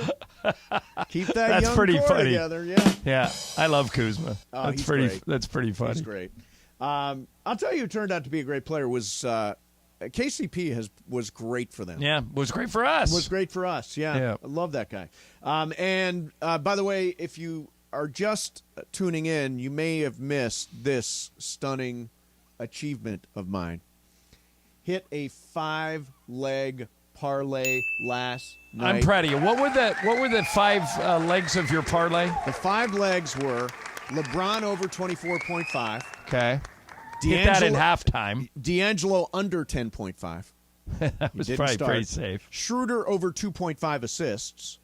Jamal Murray under 26.5. That's which got the one. So close. Yeah, that's the one that almost tripped you up. And KCP over 1.5 3-pointers, which I made going away. So 5-team parlay, 22-1, and I am now, Jorge, the leader in mythical money. I have overtaken Jorge. Briones, this was a Clippers-sized choke for you. Nah, I just didn't want to bet on this one. Yeah, this was you falling apart like the Clippers in the bubble. Exactly. Just like that. Yeah. You were up 3-1, and all of a sudden it just fell apart. Yeah, fell apart. You know, there's a rumor You're like that, Doc Rivers. There's a rumor that still won't the go greatest away. coach in the league. What's that? You notice that Phoenix hasn't hired a coach yet? Yeah. You know who's number 1 in their wish list? Nurse Budenholzer. Hopefully not Doc Rivers. Nope. Frank Vogel. Nope. I'm trying to who's not. It's a current head coach with a job. Oh, Ty Lue. Yep. Ty Lue. They want Ty Lue. But can they get Ty Lue? The Clippers would have to trade for him, yeah, right? would have to get compensation, and Ballmer would have to let him out. But the Clippers haven't done anything. No, it's true. So if Ty goes to Ballmer and says, look, I've tried. This isn't working. You guys should try somebody else. Maybe Ballmer lets him go. If you let Ty Lue go, wouldn't that just be saying that you had made a mistake with Kawhi and Paul George? Well, what's the Ty Lue? No, you're not letting because Ty Lue is one of the best coaches in the league, but most people think he's one of the best X and O coaches. Right. So if he can't get it to work with Paul George and I would argue that Kawhi, sometimes you just, and I think we're seeing this a lot in the league right now. A lot of times you just need to change the guy. Right. You just need a to new get voice. Get a different voice. By the way, in I've got a prediction about tonight. Okay. I think Miami wins tonight. Yep. They sweep Boston, but I don't think Joe Mazzulla gets fired. Oh, you don't? Here's what I think they're going to do. Okay. I think they're going to bring in a former NBA head coach and put him on the bench next to him. Oh, and I think the guy they should bring in is Frank Vogel. Oh, that's interesting. Frank used to work for the Celtics. He is a great guy. He won't ruffle any feathers. You are like the Frank Vogel evangelist. I am. Love him. Yeah. Can't say any. Will never say anything bad about him. Watched him for 2 years. I watched how hard he worked. I think he took the fall for an underachieving team where it really wasn't his fault. I understand you can't fire all the players, so they fired the coach. But I think we know now that had more to do with Russ than it did Frank Vogel. Sure. So I think they bring in a guy like Frank Vogel, and it doesn't have to necessarily be Frank. I would bring in Frank, but anybody who has been a veteran head coach that can help Missoula kind of hang on to the locker room, I think that's the way they go. All right. Coming up next. By the way, what's up, Fu? 1 second. Carlo just sent me this text. Frank Vogel interviewed with the 76ers today. Good. Okay, good. All right, coming up next. What's up, Fu? It is brought to you by Dos Hombres. Bergman's got a bunch of stuff for us. Mason and Ireland, 710 ESPN. And Ronnie, thank you for the heads up. Ronnie. Thank Ronnie you. here. Jacob's going to be here in a little while to play Game of Games. So what have we been telling you to do if you get into a car accident? Call Jacob! Call Jacob is exactly right. And by the way, here's a little trick. Here's the scam that the insurance companies pull. So you get into an accident, and it's the other guy's fault, and then the insurance company calls you and says, hey, we'll give you such and such amount of money to just sign this thing away. Don't do that. That's where Jacob comes in. Let Jacob talk to the insurance company. Let Jacob talk to the auto body shop. Let Jacob talk to the doctors and get you appointments and all that stuff. Let Jacob do all the paperwork. And ultimately, Jacob will get you the compensation that you deserve. You don't want to innocently say the wrong thing when you talk to the insurance company. You will wind up damaging your case, so let Jacob do that. A lot of attorneys say they'll fight for you. Call Jacob. He'll win for you. 844-24-JACOB. That's 844-24-JACOB. 844-24-JACOB. Or remember the catchy jingle there. Accident or injury, call Jacob and Ronnie. Call Jacob. CallJacob.com. Mason, Ireland, 710 ESPN. It's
Excited that What's Up Fool is made possible by our friends at Dos Hombres. In fact, we've got a special guest voice. Take it away, guest voice. What's Up, Fool is brought to you by Dos Hombres Mezcal. It's fate. It's friendship. It's mezcal. Dos Hombres. Look at that. How do I follow that? I don't. So I simply say, take it away, Corporate Greg. Thanks, Morales. All right, so the NBA All-Star Game is always changing. Adam Silver wants to make it better, of course. Yes. Well, the NBA is considering changing the All-Star Game format from the current player draft to Eastern versus Western Conference, kind of like it used to be. Still a player draft, but only East versus West. Is this the best case, or should it be U.S. versus World, or how would you do it to make the All-Star Game the best? Well, you got to make them play defense, which they don't do right now. And they probably won't. I don't think there's any here's way my to idea. incentivize that, except put some money on the table. Right. That's the idea. You get 12 spots on each All-Star team. You get a corporate sponsor, like in the past it's been Kia. Right. They put $12 million in a pot. Every player gets $1 million if they win. If you lose, you get zero. Nothing. Half, you get $500,000 to go to your favorite charity and $500,000 to go in your pocket. You think they'd play defense then? I would hope so, but probably not. Yeah, it's weird. Perspective is different because if you're making, if you're worth $100 million, I guess $1 million's now. I mean, especially if it's to your favorite charity. Like if you let your favorite charity, if you let LeBron play and say we're giving $500,000 to the I Promise School, LeBron would probably say they can have the $1 million if we win. What about the format? I kind of like the picking teams, but obviously they're the picking teams is still going to happen, but you can pick anybody right now. Now they want to go to East versus West. Like Giannis would only be able to take Eastern Conference players, and LeBron would only be able to take Western Conference players. That's fine. I don't. But which is the best way? So, like, do you like it better when everybody is involved, or when it's just East versus West, or would you prefer World versus U.S.? I would prefer East-West makes the most sense to me. East-West, yeah. It's the easiest thing to follow. West, yeah. Yeah. So you didn't like it this year when it was LeBron and. Well, I like the Elam ending. KD or whatever. I like the Elam ending. The Elam ending is fun. But that's the only reason to watch the All-Star Game is for the last quarter. Yeah, the dunk contest is a joke. No one does it anymore. Three-point I've got a thing. That one guy was a good dunker this I got year. a thing to save the dunk contest, too. Okay, ready? Yeah. 30 teams in the NBA, right? You have 30 regional qualifiers, and anybody can enter, all right? And then at halftime of games all across the country, you have dunk-offs. Yeah.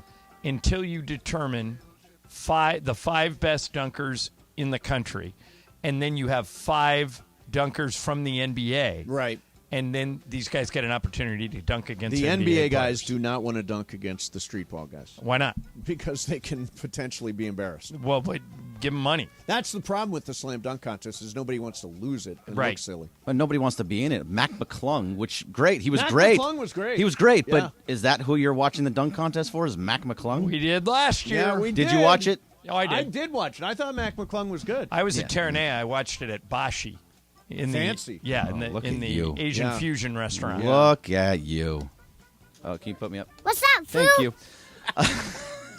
Apparently, John Madden did not like Frank Caliendo's impression of him. Listen to Charles Barkley on Barstool's Spittin' Chicklets podcast. I remember this phone call I got from my agent. He says, hey, John Madden want to talk to you. I'm like, ooh, that's cool. I said, well, give him my number. He called me. He says, Mr. Barkley, Mr. Madden. I said, hey, you're the best. It's an honor and a privilege. He says, well, thank you, blah, blah, blah. He says, hey, I want to talk to you about a lawsuit I'm thinking about filing because this told Frank Caliendo.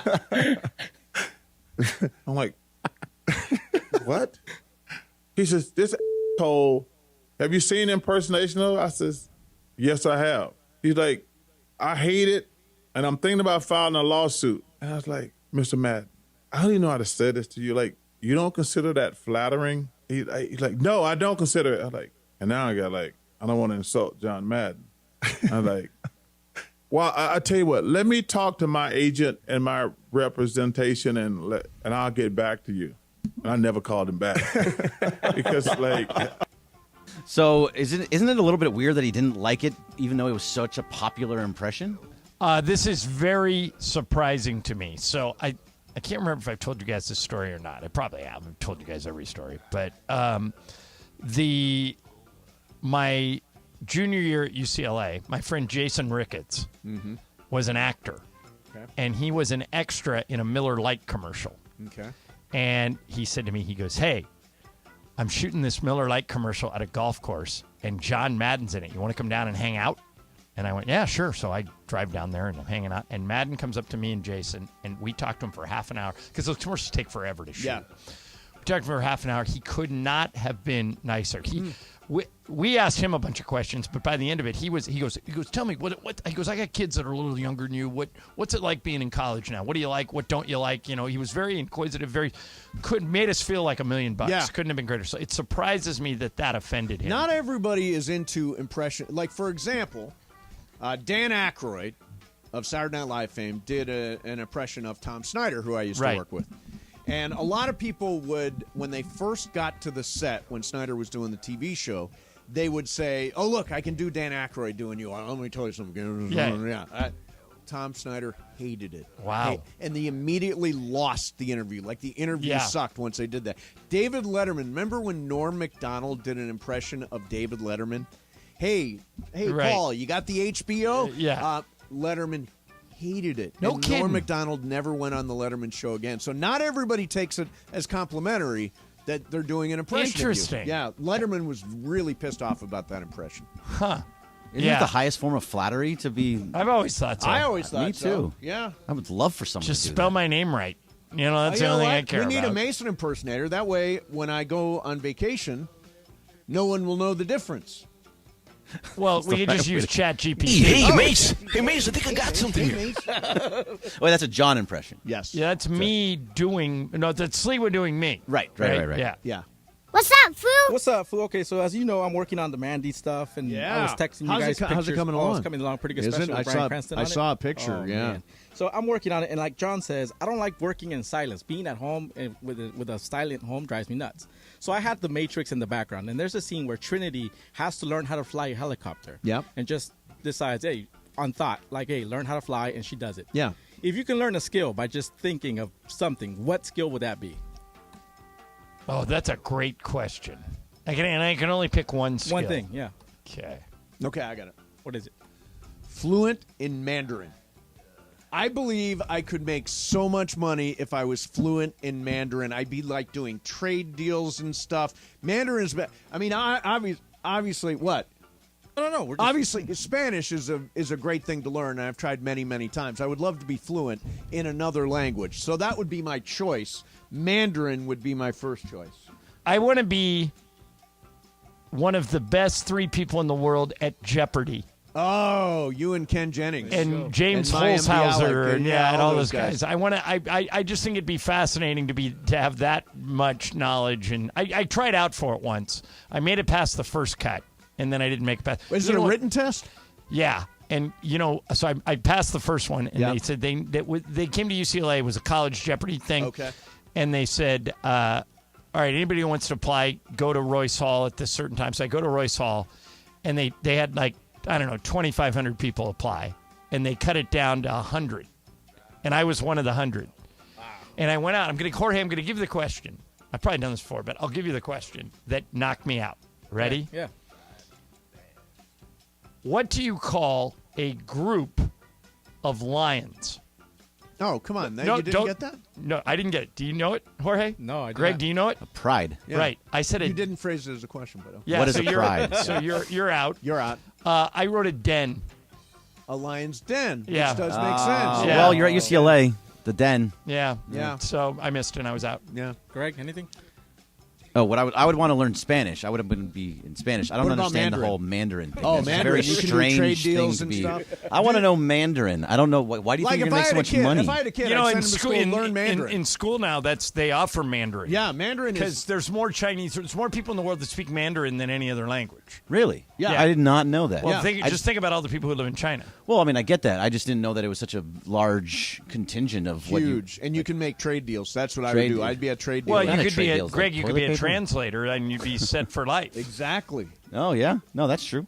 Yeah. What's up, Foo? Good question, Jorge. That Yeah, was a thanks. good question. Yeah, All right, I it's like 55. that. We can go to break now. No, you do your last one. I can do one. All right, sure, I'll do one more. Legendary magician David Copperfield is going to YouTube to explain all of his tricks. The problem, he's actually lying to you. What? He's posting as a burner magician fake videos to throw people off who think they know how to do his tricks before it's fun. because they know how to do it, but it's because it's fun for him. That's what he said. It's fun for him. So he's basically trolling people by giving them Fake information videos. about how he makes the Statue of Liberty disappear. Correct. So that's what he's doing. Do you want to know how magic tricks are done, or do you want to be a part of the illusion? I want to be part of the illusion. I don't want to know. I've been around really good magicians before, and it's fascinating if you don't. Like David Blaine, I don't know how he does half of that crap. Any of that stuff, would you want to know? No, I don't want to know. Yeah, I don't think I'd want to know. I look it up all the time. You do want to know? I look up videos all the time. Do you think you can you figure out any, like, how did he make the Statue of Liberty disappear? There's a video on it, I'm sure, on YouTube. Mirrors and whatnot. Yeah. It was mirrors and whatnot? Yeah, that's what it was. Was that what it was? All it was mirrors and whatnot. That's it. Just a big mirror in front of it. It's gone. Wow, I didn't realize it was so easy. Like that. Yeah. So rotating I platforms. was at a dinner one night, and this couple, we actually called Stu Lance. I can't remember if you were here the day we did this. Stu Lance and I were at this dinner in Chicago. Yep. And there was a magician at the dinner. Okay. And Stu had one of his Laker championship rings on. And the magician said, "Can I see your ring?" And Stu goes, "Sure." Takes off the ring, gives it to him. The guy goes, with his hands, he puts his hands together, and the ring disappears. And Stu, and he looks around the room, and he goes, there's probably 10 people at the table. He goes, "Somebody here have a set of keys? Anybody have a set of keys?" Yeah. And either Stu's wife, Linda, or Lisa was there, too. My wife's there, too. And somebody took out a set of keys and threw them on the table. Like anybody who had keys. There were like 2 of the 10 people and threw them on the table. And the guy goes, "Take a look at those keys." And we're all looking at each other going, "Why?" Like Lisa Ireland threw her keys on the table. And on the key ring, was a ring hooked was Stu's ring. Oh, get out of here! That's just freaky. And we're like, wait a minute. He didn't ask for the keys before. No. He didn't know which one of us would throw keys on the table. I was watching him the whole time. Yeah. Stu and I went back over it after the dinner, trying to figure out how it was humanly possible, and we still don't know how he did it. And Blaine does a whole bunch. If you want to Google David Blaine Lakers on YouTube. Oh, is it on there? He did a Genius Talk with the Lakers once. Yep. And so LeBron and AD and Rondo are there. Yep. And they're like blown away. He does like 5 tricks. They can't figure any of them out. I think it's fascinating. Have you ever been to the Magic Castle? Yes. The Magic Castle's really. Have you guys been? No. It's always wanted to go. You have to be invited. Really, really cool. Yeah, you got to be invited by a member. I have a magician friend. He pulls like rabbits out of hats and all that kind of stuff. Somebody on Twitter, invite us. A magic wand, all that stuff. He got me into the Magic Castle. It was really cool. All right, the What's Up Fool is brought to you by Dos Hombres Mezcal. Gives you the more, just the right more for those everyday moments with great friends that call for more. LeBron James, after the Lakers exited the playoffs last night, actually, this is from today, did talk about next year's roster. We got that coming up for you. Plus, John, a really important Mandy's question, which is, I'm trying to decide if I should show you what I'm going to wear to find out if it's too over the top. Oh, I have an answer already. All right, good. We'll do that coming up next. Mason and Ireland, 710 ESPN.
Yes, indeed. 1 minute after 3 p.m. in the Southland, a live imaging Tuesday with Mason and Ireland. I think that is Yacht Rock right there. This is Yacht Rock. That's Gino Manelli. No. Oh. George Benson, breezing, yo. George Benson.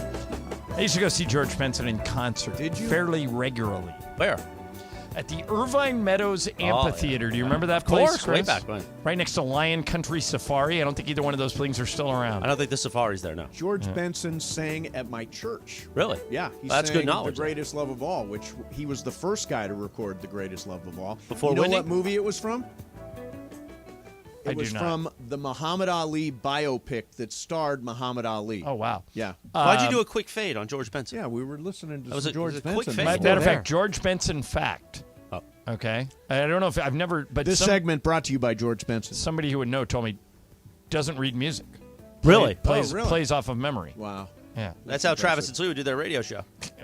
Off of memory? I'm doing this for you guys because Yeah. you feel that I do this too much on Shit I Don't Cap about You you do guys. it too much, but I know as It's soon just as a they bit. get here, you're going to do it to us. No, not today. And Lindsay's going to do a wacky No, we have some radio good bits. I've and all got, that but kind you've of got to stuff. love her voice. Wacky radio Her bits. voice is amazing when she does that. Yeah.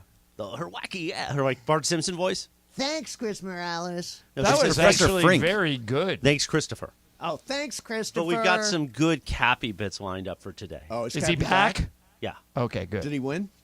I don't know. Where Does he ever really win? Where was he? I'll tell you off here. Okay. Yeah, you should ask him on the air, though. Okay. All right, Lakers Reaction Tuesday.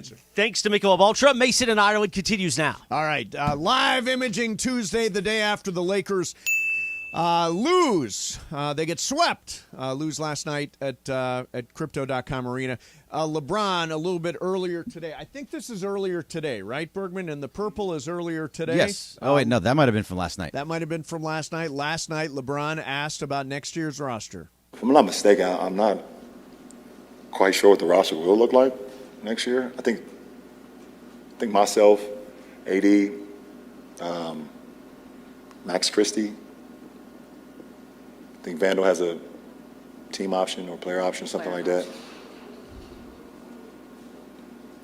I don't know who else. I mean, the roster's not set.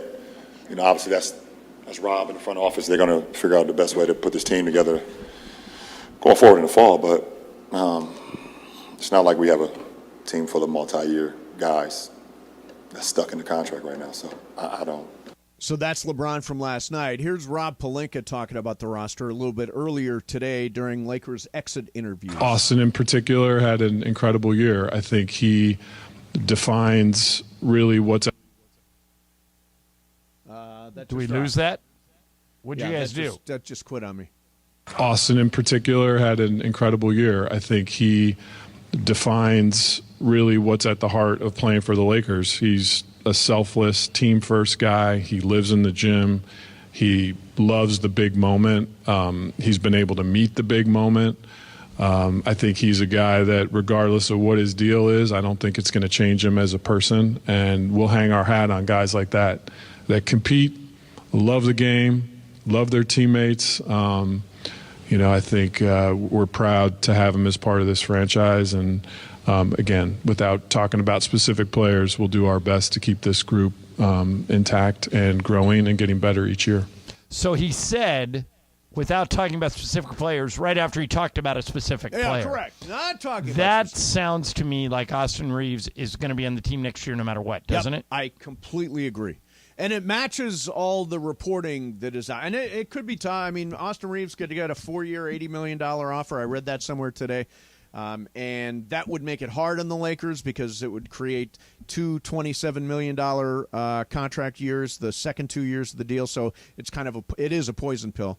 But I think that Austin Reeves is your third best player. He does represent your depth and your young core. And I think multiple guys have now demonstrated during this series and during the playoffs and during the regular season that they do belong. Rui Hachimura is certainly one of them. Jared Vanderbilt is another. Austin Reeves is the third. I think beyond that group, D'Angelo Russell had a terrible Western Conference Finals and was actually benched last night. If the price is right, I still think they need another ball handler. Describe what in your mind means price is right. What would you be willing to pay a guy like that? Mid-level exception. They may not have one. Because if they have to pay Austin Reeves, they go into a different level of luxury tax, and under the new CBA, you lose all your exceptions if you go to the second tier. Aren't you allowed right to now, pay your own player? Yes, but Lonnie Walker currently has the mid-level exception. If they paid D'Lo and they paid Austin and they paid Rui and they go into that tax, all the exceptions go away. So they could, because he's their own player, just maximize the thing. But the more they go into the tax, the fewer of those little wrinkles they get. Team building tools you would have. Exactly, right? Yeah. exactly. Yeah, but it sounds like Austin's going to be here. I agree. Yeah. Now, you asked me earlier. Yes. If it's possible to go over the top with what you wear at the Mandy Awards. Yes. I would say no. I would say if I got the bunny suit that I wore when I lost that bet in the NCAA tournament and walked into the Mandy's in that bunny suit, I would be fine. I don't think it's impossible for you. I think it is impossible for you to go too far over the top. You should, whatever you're thinking about, do it. Yeah? Yeah. Do you want to see it or you want to be surprised? I'll be surprised. Okay. And by the way, it's over the top. Keep in mind, Cap is going to try and one-up you. Right. Bergman asked me last night, is it black? I said no. Is it gray? No. Is it blue? No. The color doesn't matter. I mean, if you... There's a little blue. Has anyone ever worn it to the Met Gala? No. It is Met Gala level. There you go. Yeah. I think the Mandy's is a Met Gala kind of thing. Yeah, yeah. But I'm so excited. Jorge's producing the whole thing, right? You and Morales and Tommy Lamb, right? You're producing it? Yeah, and then with the help of the social guys with videos and all. Yeah. And everything from the year is going to be there. All the highlights from the year, right? Bits, fun, everything. All goofy, right? That's right. And the voice of the Mandy Awards inside the ballroom is going to be Bryan Cranston. Yes, he is. Which is going to really make it sound dramatic as hell. Amazing. I showed you a clip. Awesome. Yeah, I saw the clip. And then I'm working on the Open this week. Oh. Jorge's he's a multitask. I mean, he's not just our associate producer. He's also he's genius. Mr. Mandy's. Yeah, he is. Hey, the Mandy's don't happen without Jorge. That's why you should vote for Jorge. Yeah, vote for Jorge. Vote often. There you go. Hey guys, vote for Jorge. You cannot vote often anymore. Oh, really? No, you cannot vote Create often. a different email. You have to, come on. It's IPs, but you can't. You can vote as many times as you want. Only one's going to count, though. Only one will count. Yes. So if you haven't voted, go vote. All right. The other thing that came out of last night was this idea of LeBron potentially retiring, which, he said after the game, I don't know, I need a couple of days, and I've got to think about this, my basketball future. I don't think there's any question that LeBron will be back next year. I do think it's very possible that LeBron may use this idea to create some leverage to be able to get something roster-wise that he really wants, and that something, I think, is potentially Kyrie Irving. And I said this earlier, I'm not as down on the idea of bringing in Kyrie as other people are. Either is Michael. Neither is Stephen A. Smith. Yeah, you and Travis are leading the no Kyrie, and Greg is in this boat too. No Kyrie 100%. at any cost. But there are lots of people who have that view. Right. You guys are leading a strong contingent, but here's my argument to you guys. Kyrie would be coming here not to be your best player or even your second best player. He'd be your third best player. And when he's your third best player, he could be really dangerous because your best defensive player has to guard LeBron. Your best big has to guard AD. So let's use this Denver series as an example. Jamal Murray or KCP has got to guard Kyrie. Right. Kyrie would have a pretty big advantage, and then Austin Reeves would get the lesser defender. Yes. And could kind of go off. So I think he creates mismatches, and he's an unbelievable one-on-one player. If you can keep him on the reservation, which I know is a big if. That's the hard thing. I think he's worth exploring. Yeah. All right.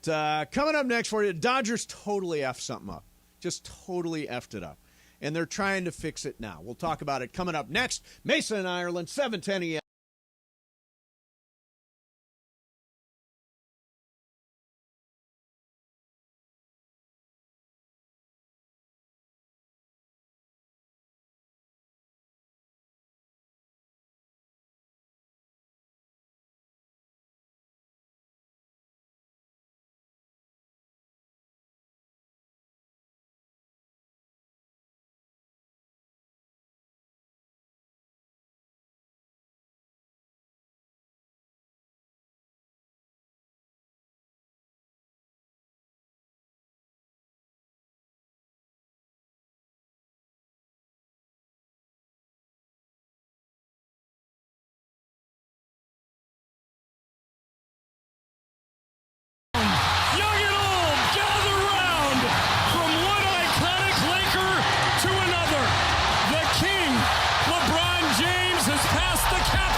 playoff run nobody saw coming. We told our analytical department that gave us a 0.3% chance of making it to the postseason. Now here we are in the playoffs. I don't care. He's old. I poke bears. I don't respect no one until they come. Austin Reeves has got it. Reeves to LeBron, lay it up and in. 42-13 Lakers. For an old guy, he beat Brooks down the floor pretty easily. They threw Dylan Brooks out of the game. We cheered together, we celebrated together, and we will smile together now that the season is over. Thanks, King, AD, Austin, and the rest of the Lake Show for getting us back to the playoffs. The home of the 17-time champion LA Lakers. 710 ESPN.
Quarter after 3 p.m. at the Southland.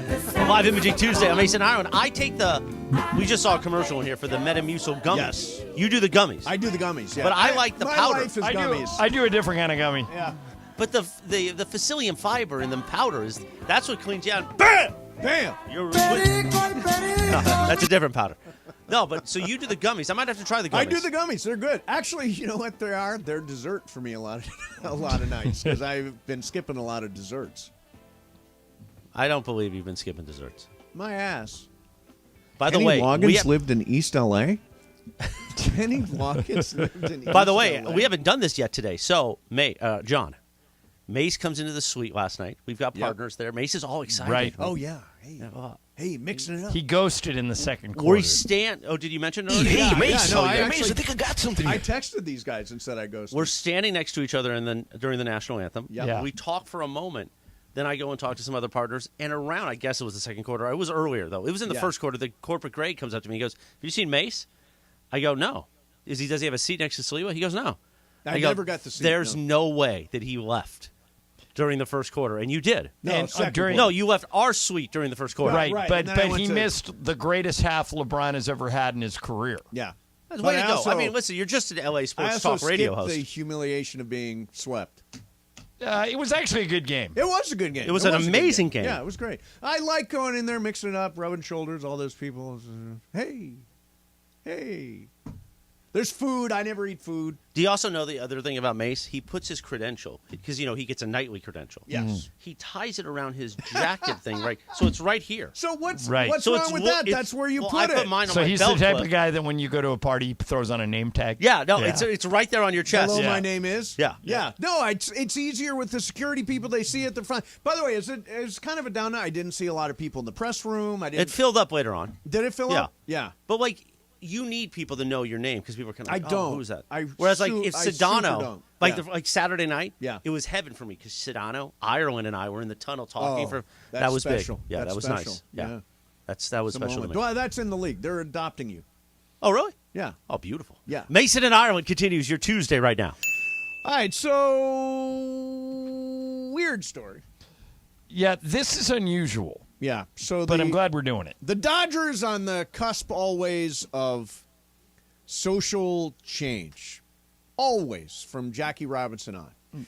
So they invited a group for Gay Pride Night called the Sisters of Perpetual Indulgence. And they are a nonprofit charity. They raise money for AIDS, LGBTQ-related causes, mainstream community service organizations promoting safer sex, educating others about the harmful effects of drug use. They've raised about $1 million in since they started in 1979 for charity. So they were invited to accept an award at Gay Pride Night at the Dodgers. And there was this backlash that happened, mostly from,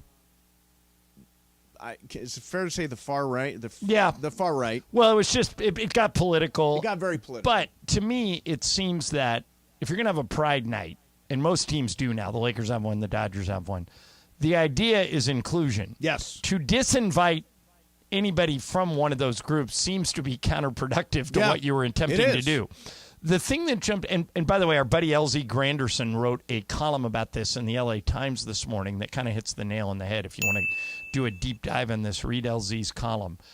The thing that shocked me about LZ's column was how incredibly candid, and I want to give him credit, Stan Kasten, the president of the Dodgers, was. I've been in the sports business for more than 30 years. I can count the amount of times on one hand somebody said this. They asked Stan, why did you disinvite this group?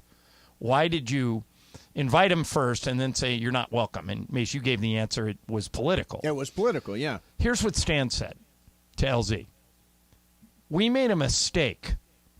We've extended a new invitation to the sisters, and they have accepted. This is new territory for us. We weren't sure what to do, but we wanted to address it quickly, and we made our judgment too quickly. Before hearing out all the people and the points of view, particularly from the LGBTQ community, whom we've long had a good relationship with.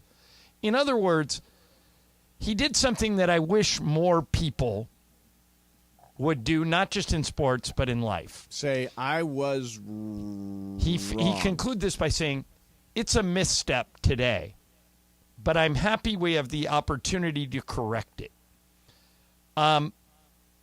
As you guys know, because I talk about it all the time, I can't stand when people get canceled. It just really bugs me. I think people should be able to apologize and move on.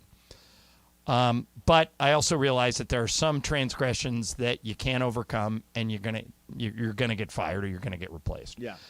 But rarely will anybody on either sides of any of these issues say what Stan Kasten said, and that is, you know what? We screwed this up. Yep. We made a mistake. It's on us. I'm glad we have a chance to correct it. There are very few things, Mace, in my opinion, that can't be corrected. That you've done something so egregious or so offensive that you can say, you know what? I screwed that up. Yes. And I also want to applaud the sisters here because they could have made political hay out of this and told the Dodgers, screw you. Go pound sand. We're not coming no matter what. You disinvited us. We're going to use this as an option to draw attention to our cause, and screw you, Dodgers. You just gave us the high road, and we're going to bury you. They didn't. They said, you know what? The Dodgers have been good to us in the past. It's better for us if we have a good relationship with them. They screwed up. They've apologized. We accept their apology, and we'll be there. Yeah. I wish more people would do that on both sides. On both sides, yeah. And look, there is I'm trying to remember the last executive, not only sports executive, but any executive I screwed up. That did what Stan Kasten did. Go on the record with a reporter and say, when they said, Stan, what happened here? We screwed it up. We made him. I have more respect for Stan now than I did before this thing even started. Of course he screwed it up. But the fact that he's willing to admit that this happens, everybody screws up. And the fact that this is an example of two sides that hated each other a week ago coming together and saying, you know what, let's fix this. Right. Let's make it right. I think is encouraging. Well, and I think, too, there is the Dodgers have a gay pride night. A lot of teams do. Not every team does. Yeah. Not every team Lakers do it. Lakers do it. It's a progressive thing to do to embrace, this. It's been a hot button issue in hockey. Some guys don't want to wear the gay pride stuff. But, there's an anti-LGBTQ vibe across the country right now that is, for me, really disturbing. So I was glad to see the Dodgers stand up and say, LZ addresses this in his story. He talks about how there's the big controversy with Bud Light. And Bud Light, when they were asked about what happened, said this, quote, "We never intended to be part of a discussion that divides people. We're in the business of bringing people together over a beer." Here's what LZ wrote. "That stance looks clueless against the backdrop of hundreds of pieces of legislation across the country targeting LGBTQ people. Why on earth would Bud Light or Disney or the Dodgers or any corporate entity believe it can be seen as fighting for equality without actually fighting?" Progress is hard. Right. And, the Bud Light people got around a PR firm and they said, give us something we can say. Right. Stan Kasten did nothing. You know what he did? He said, I don't need PR. We screwed this up, and I'm the president of the team, and we made a mistake, and I'm just glad that we can fix it because we need you to fix it. We need the other side to say, hey, we accept your apology. Let's move forward. I think this is going to draw good attention to their Pride Night. I think it's going to be good that these groups all came together. And finally, in this polarizing world of everybody getting canceled, two sides said, hey, instead of hating each other, let's accept an apology and move on. I thought that was great. Was great. I'm glad it's going to happen. I should go to Pride Night. Well, it's in June, right? It's in June. Yeah, June the 18th, I think, is Pride Night, right? You might be asked to pitch. No. Yeah. 6. By the way, Greg, did you say Dustin May went on the 60-day DL? Yes. Was that expected? No, but they needed to make room for Bobby Miller. And that means he can still come back after the All-Star break. Yes. The earliest he can come back is July 17th. When we first reported this story, didn't we think he was 6 out a weeks month? Max. No, minimum. 6 weeks max. Minimum. It was minimum I'm 6 sorry, weeks. 6 weeks was the floor. All right, so it's not. So this is 8 weeks. Yeah, this is 8 weeks. It's not that big a shift, but it is. That's if he comes back really at all. So we hope so. Yeah, we hope so. We'll have games going on. But we don't know. Yeah, and it's LaMelo coming to. I don't know what that is. We'll have games going on. That's supposed to be Dodger Stadium vendors. We'll have games going on. Yeah, that's like you and I off camera. Or off. That's weird. Somebody's recording us. I'm glad we weren't talking about Bergman or something. Jeez. All right, coming up next for you, John. I want to bring up something surprising that I saw related to the Rams and the Raiders. Okay. Something very, very surprising, and it may foil our attempts to get Caleb Williams. That's coming up next for you. Mesa and Ireland, 710 ESPN. All right, if you listen to the show, you've heard me talk about Terranea for years. And I'm telling you, there is no place to vacation like Terranea on the Palos Verdes Peninsula. It is spectacular. And I say it all the time. It's like going to Hawaii without getting on a plane. And they've got everything on campus, so you never have to leave once you get there. They have 4 great restaurants, 4 of them, and all of them are different.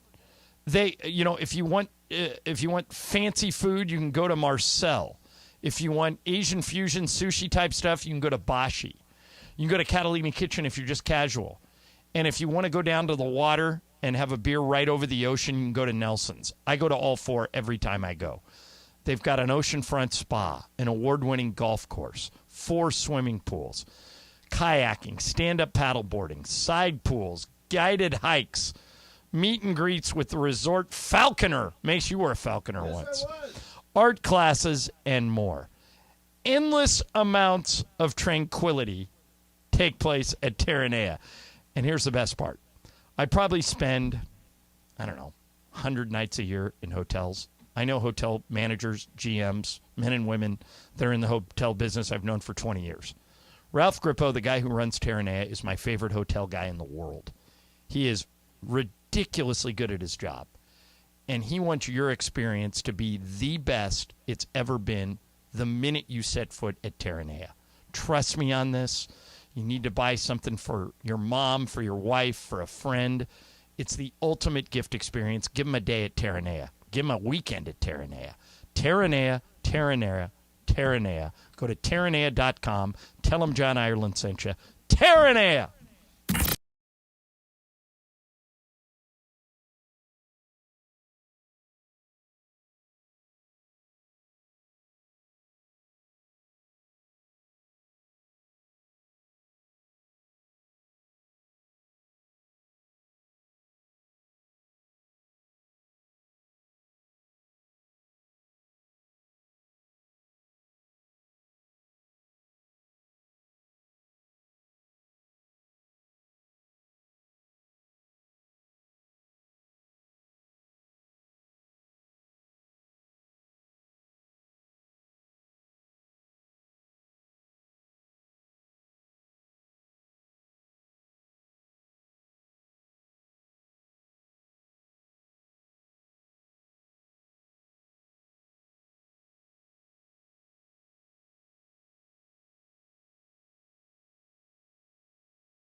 I don't know if quite yacht rock. Mason and Iron with a live imaging Tuesday. Yeah. Blinded by the Light. This is Manfred Mann and the Earth Band. Chris, this song written by? I don't know. You know? No. Bruce Springsteen. Oh, wow. Oh, that's right. Okay, Manfred Mann and the Earth Band. One of the few bands, maybe the only band, to have a hit in 3 decades. They had 3 number 1 hits in 3 decades. This was one of them. What were the other 2? Yeah, what were the other 2? Let me look it up. Mace, you can't throw down that kind of knowledge. No, I mean, I thought this was literally, I thought they were a one-hit wonder. That's what I thought, too, Blinded honestly. by the Light, dressed up like a... No, that's the same song. Yeah, but what are the words? Dressed up like a deuce. Another runner in the night. Oh, another runner in the night. I think one of their number 1 hits was called The Runner, if I'm not mistaken. All right. Okay, so I just Googled Manfred Mann hit songs. Blinded by the Lights, number 1. Ragamuffin Man. Big one. Just Like a Woman. Ha Ha Said the Clown. Come Tomorrow. Any of these? I've never heard any of these. I've never heard any of those. Which one did you say was a big one? Something called The Runner.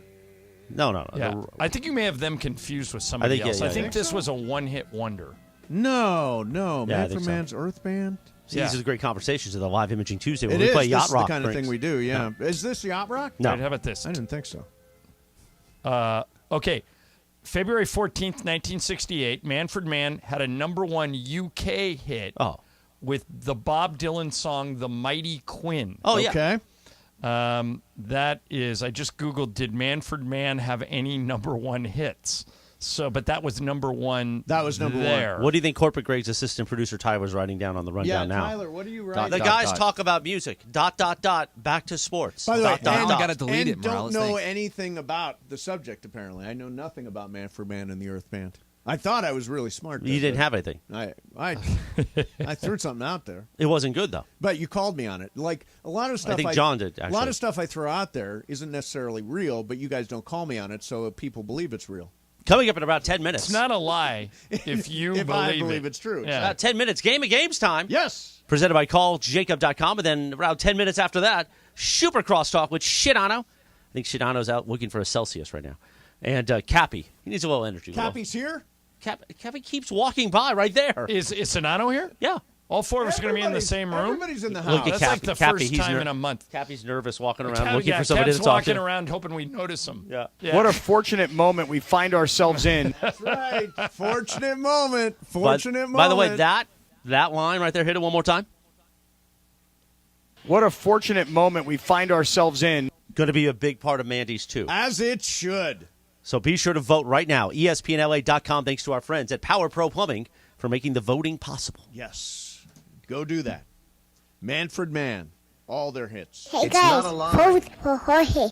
All right, so what's the thing with the Rams and the Raiders? Okay, so I pulled out, Pro Football Focus is a really great site. I don't know if you subscribe or not. Owned by Chris Collinsworth. Yeah. So they have done their projection on wins, and again, this is super early. Yeah. Can I guess? Okay, for so I've got Raiders? total wins for the Rams and total wins for the Raiders. All right, I'm going to say total wins for the Rams is 5, and total wins for the Raiders is 6. Okay. Total wins for the Raiders is 7. Okay, I was off by 1. Total wins for the Rams is 8.9. What? They've got the NFC Rams sucks. at 8.9. I think the Raiders are going to win more games than the Rams. I do too. I hope not. Yeah, I do Then we too. can't get Caleb. 8.9. Yeah, this does not bode well. For the chase to the bottom to get Caleb Williams. Yeah. Caleb's going to get stuck in some armpit city like, no, he doesn't. He can't go to Jacksonville. They already have a quarterback. Houston, Who needs a quarterback? Carolina, they just drafted Bryce Young. Houston needs a quarterback. Yeah, Houston needs a quarterback. Yeah. That's got Caleb Williams. By the way, that's the team they have with the fewest wins. They've got Houston winning 5 games. But isn't that the worst case scenario for both teams? 7 and 8 wins? Yeah, 7 and 9 it's wins? right in That's the middle. terrible. It's really bad. You don't want to be in the middle. Yeah, it's really bad. It's at least according to Pro Football Focus, and there's a long time to go. I guess the not training camp. What do they call this? Team activities is going on right now. OTAs going on right now.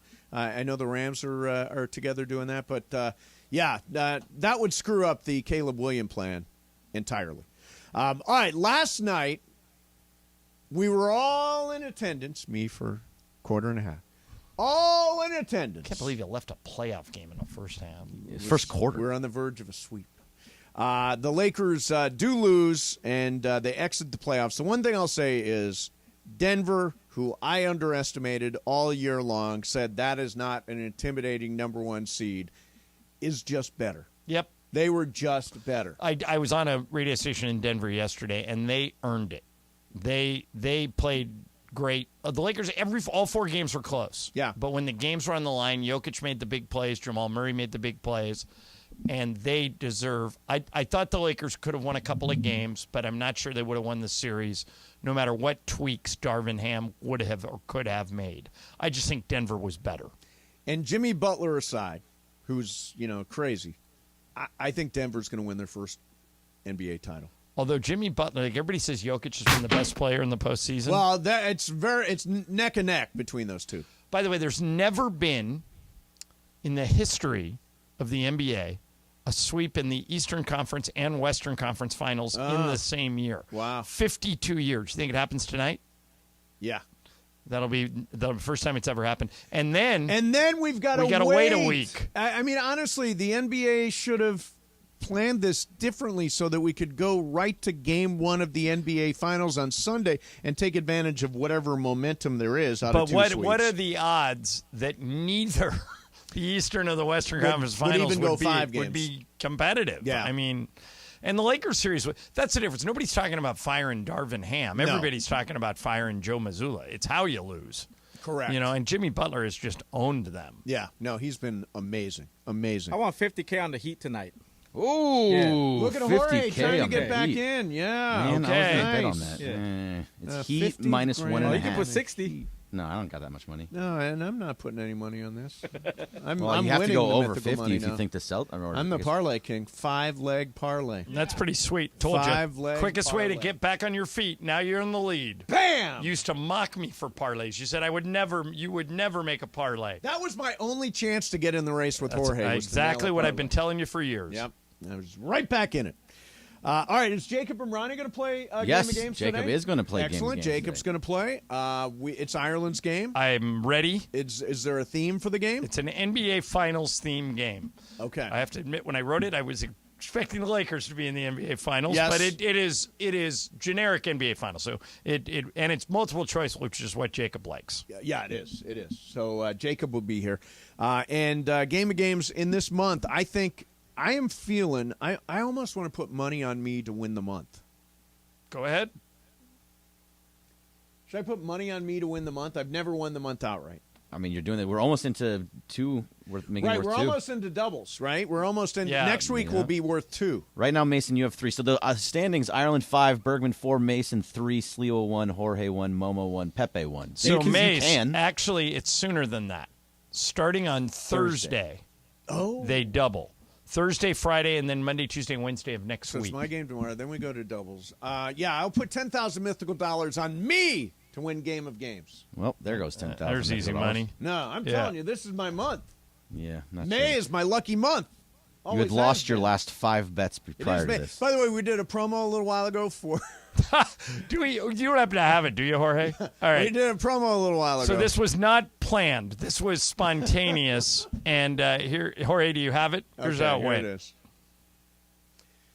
Oh, he's looking. Ireland, it is officially Tuesday. That means every single word out of our mouths has got to be true. On a Wednesday? Oh, you're right. It's Wednesday tomorrow. Yeah. So it's not Tuesday? Every single thing out of our mouth can be false? We can lie our asses off because it's going to be Wednesday. Glad you have a calendar. Yeah, sometimes the days blend together for me. They just blend together. All right, coming up next for you is Game of Games. I see Jacob Arani here. He's going to be in to play. Mason and Ireland, 710 ESPN.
ESPN. And it is time for Game of Games on the #1 sports radio show in LA, Mason and Ireland. Game of Games. Game of Games presented by CallJacob.com. Call Jacob. Everyone loves a fighter, but in this town, winning matters, especially after an accident. So remember, anyone can fight, but CallJacob.com is here for you when you need a big win. After an accident, go to CallJacob.com or call 844-24-JACOB. That's 844-24-JACOB. We got the jingle. Call Jacob. Thank you. Game of Games time.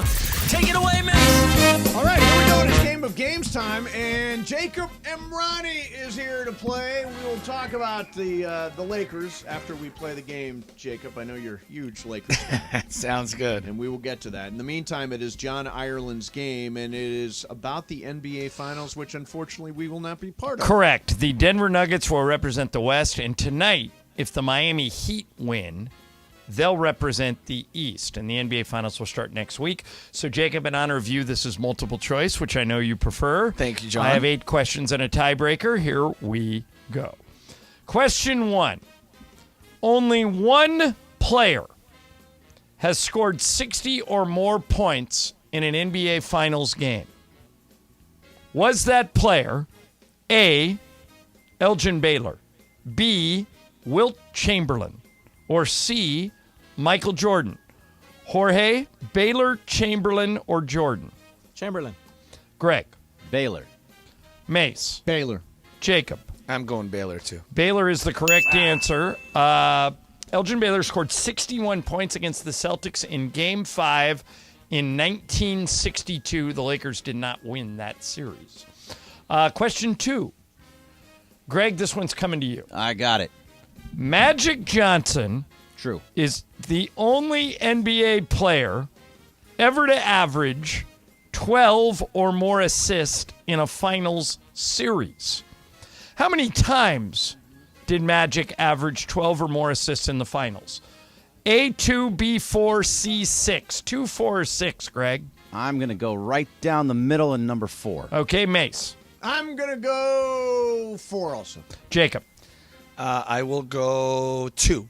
And Jorge. I'll go 6. 6 is the correct answer, and we have a 4-way tie. Isn't that amazing? That's an amazing number. Magic did it 6 times. No one else has even done it once. That's crazy. He was in Swag. he was in 9 finals. That's by why the he's way. the Magic, man. I All need right. this win. I got $10,000 on me. Mace, this one's coming to you. Okay. Hakeem Olajuwon auctioned off his first NBA championship ring due to his Muslim faith, which forbids men to wear gold. Okay. After winning again in 1995, his second championship, the Rockets wanted Hakeem to have a ring, so they made his second ring out of A, silver, B, platinum, C, brass. Silver, platinum, or brass? Platinum. Jacob. Platinum. Jorge. Platinum. Greg. Platinum. You guys are all right. I thought that was a harder question. It seemed like you guys always... I mean, it wouldn't be brass. I don't think it Yeah, would have. brass would also be kind of gold colored. And if you would have changed it to white gold, one of those, I think that would have screwed me up. Or Yeah. onyx. All right, now you know. Amethyst. Yeah. Okay. Amethyst. All right. Next one. This one, Jacob, we start with you. Who is the only player to win Finals MVP as a member of a losing team? Was it A, LeBron James, B, Jerry West, or C, Elgin Baylor? LeBron, West, or Baylor? I will say LeBron. Okay, Jacob. Oh, I'm sorry, Jorge. B. You're going Jerry West. Yeah. Greg. LeBron. Mace. The logo.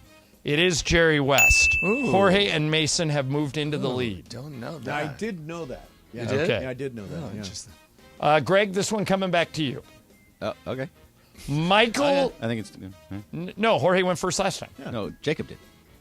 Oh, stop. It's Wait a fine. minute. No, I'm It's going fine. to figure. No, it's fine. No, I'm going Stop. to It doesn't figure have this to out. work. It doesn't matter. One, It doesn't. two, I'll go first. 3, It 4. doesn't- You're right. It's Jorge's turn to go first. Okay. Okay. Because I pay attention, Mace. Jeez. All right. Is it Tuesday? Jorge. Yes. Dime.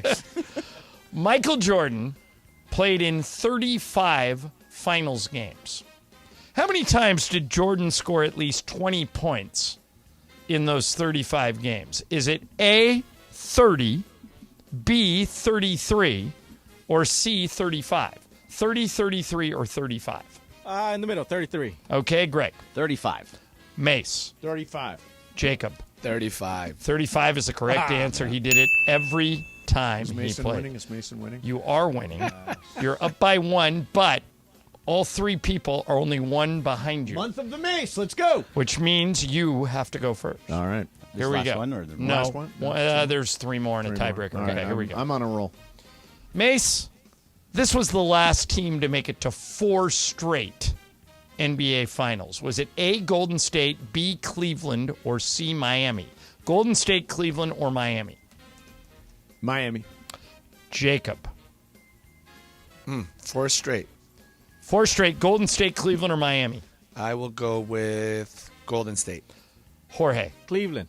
Greg. Miami. The answer is Golden State, and Jacob and Ronnie has tied Mason. Okay. There are only 2 Don't questions steal left. this from me, Jacob. Everyone's Okay. still alive. Greg and Jorge, you guys are only 1 back. Okay. Jacob, steal it from him. Yeah, don't steal it. All right, Jacob, you have to go first this time, though. You got it. All right, here we go. Darko Milicic Ah, yes. is the youngest player to win an NBA championship. He was just 18 years old when he won the title with the 2004 Detroit And Pistons. what an impact he had on that series. Oh, yes. Who is the oldest player ever to win the NBA title? Is it A, Kareem Abdul-Jabbar, B, Robert Parrish, or C, John Sally? Jacob, Kareem, Parrish, or Sally? I will say Sally. Jorge. Oh, wait a minute. Mace has to go. Mace. Kareem, Parrish, or Sally? I'm going to go Sally. Jacob. Or Jorge. 2 more, right? Yeah. I'll go Parrish. Greg. Sally with the Lakers. The correct answer, 43 years old, Robert Parrish. Wow. Swag. Jorge has tied it. It is still a one back. 3-way tie for first, and Greg is 1 back, so Greg gets to go last. Woohoo! And this is the last one. This is the last one, Okay. and we have a tiebreaker. Okay. All right, here we go. There's the music. Jorge, since you just got, you're the only one who has gone first. Since you have the lead, you get to go first now. Okay. Who is the only non-All-Star, in other words, never an All-Star at any point of his career, to win the NBA Finals MVP? Was it A, Cedric Maxwell, B, Chauncey Billups, or C, Andre Iguodala? Maxwell, Billups, or Iguodala, Jorge? Never been an All-Star? Never been an All-Star. I'll go with Iguodala. Iguodala. Mace, Maxwell, Billups, or Iguodala? I'm going to go Billups. Okay, Jacob. I'm gonna Maxwell, Billups, or Iguodala? I'm going to go Maxwell. Well, I'm out. That was fun. All right, I was going to say Maxwell, Bam, but bam, boom. Greg, you are out. I can't even answer. You So guys. somebody's going to win this outright. Someone has won this outright, and that person is Jacob Imrani. Cedric Maxwell, Yes, sir. Michael Thompson's arch nemesis, the radio color analyst for the Boston Celtics. Jacob. Max won the award in 1981 in between 2 Laker championships. Well, The- if the somebody hated- had to win other than me. The hated Cedric Maxwell, the guy Yes. who loved his towel. Yeah, Yep, that's right. him and ML Towel. Carr. That's right. Jackass. Well, speaking of the Lakers, Jacob, I thought I would be more depressed today, but I think it was such a white knuckle ride. It was so fun to watch this team that started 2-10 take us on this ride that I'm not all that depressed. I think they had a great year. I have to tell you, I think in the history of me being a Laker fan, this is the first year that I'm actually okay with where we are based on how much we've gone through. I really feel that the one thing that we should be so proud of the Lakers is that they gave it their effort until the last second of the last They game. literally died on the court. Yeah. And, you know, when you see something like that, when you see a LeBron James going all out for you in every aspect, when you see all the players, when you see them giving it all, it's a little different than what you're seeing the Celtics right now, right? They quit. And we've By the way, did you guys notice, we haven't talked about this today, How many minutes LeBron played last night? 48 minutes. He played 47 minutes and 56 seconds. Yeah. 4 seconds. There were 4 seconds to go at the end of the half, and Darvin said, well, let's just take him out and give him a little more rest. But 48 minutes, basically. It's crazy. And you know, at age 38, when he's been in the league for 20 years. Right, and I just feel like, you know, we went through, as you said, so much in the beginning of the season. Rob made an amazing number of trades, gave us a chance. It was exciting to get in. We beat Memphis. We beat the Warriors. And then we ended up hitting a team that, you know, I hate to use the word better, but they were better than us. They sure were. They were better. And then you look at the small victories within the season. Austin Reeves, undrafted, playing at basically an all-star level, especially towards the end of the year. Rui Hachimura, buried on the end of the bench in Washington. Clearly looks like a guy who can start for us if we can hang on to him. Jacob, where are you on the Kyrie Irving thing? I am not as against it as Mason and Greg are. But when you phrase it like that, it sounds like you are against it. No. You're not as I'm against it under the terms that you told me about. The Bobby Marks stuff? Yeah. Where you get rid of everybody? Where we got to get rid of Rui and Austin and everybody else. If we can keep Austin and Rui and bring in Kyrie, I'm okay with it. Mace, if I'm putting words in your mouth, stop me. But I think Mace and Greg are no Kyrie under any condition, yes, right? That is my position. What do you think, Jacob? Yeah, so, you know, I think last night, it's funny, actually, I was talking to a number of people at the game, and I said, does this now mean that we are back in the Kyrie conversation based on the fact that we didn't Did you make notice? the finals? I didn't see you last night. Were you there? Yeah, I was there. Okay. Did you notice that Kyrie was sitting right under the bench and LeBron, right under the basket, and LeBron at one point landed in his lap? I didn't know that. It was super weird. He was like, LeBron was barreling in for a layup. He got fouled and lands up in Kyrie's lap. Wow. So he was there last night, which I don't think was an accident. No. But I interrupted you. Go ahead. No, and I just feel like I'm done with us having to have all minimum salary players just to bring in another one player. Right. So you're kind of where I am. If it means giving up Reeves, Rui, Vanderbilt, I'm against it. Yeah. In that situation. But if we could keep those guys, and Vanderbilt's got the best contract in the league. He makes $4 million next year. Let me tell you how I would like Kyrie. If he's willing to come in and sign a 1-year contract at not a max amount where we can still keep the rest of our players, come in here and win a championship with LeBron, I'm open to it. But if we're going to have to lose everybody else and our future and all the guys who can actually take us to the next few years, I wouldn't do it. I'm with you. And by the way, I don't think there is a scenario where they could bring in Kyrie for a max contract and not give up everybody. I think Kyrie would have to take a haircut. He would have to agree. But because of that, Jacob, I don't think he'll take a 1-year deal.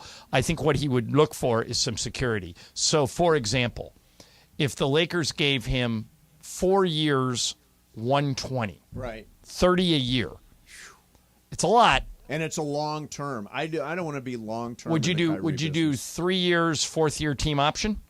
I think that might get it done. Team option, yeah.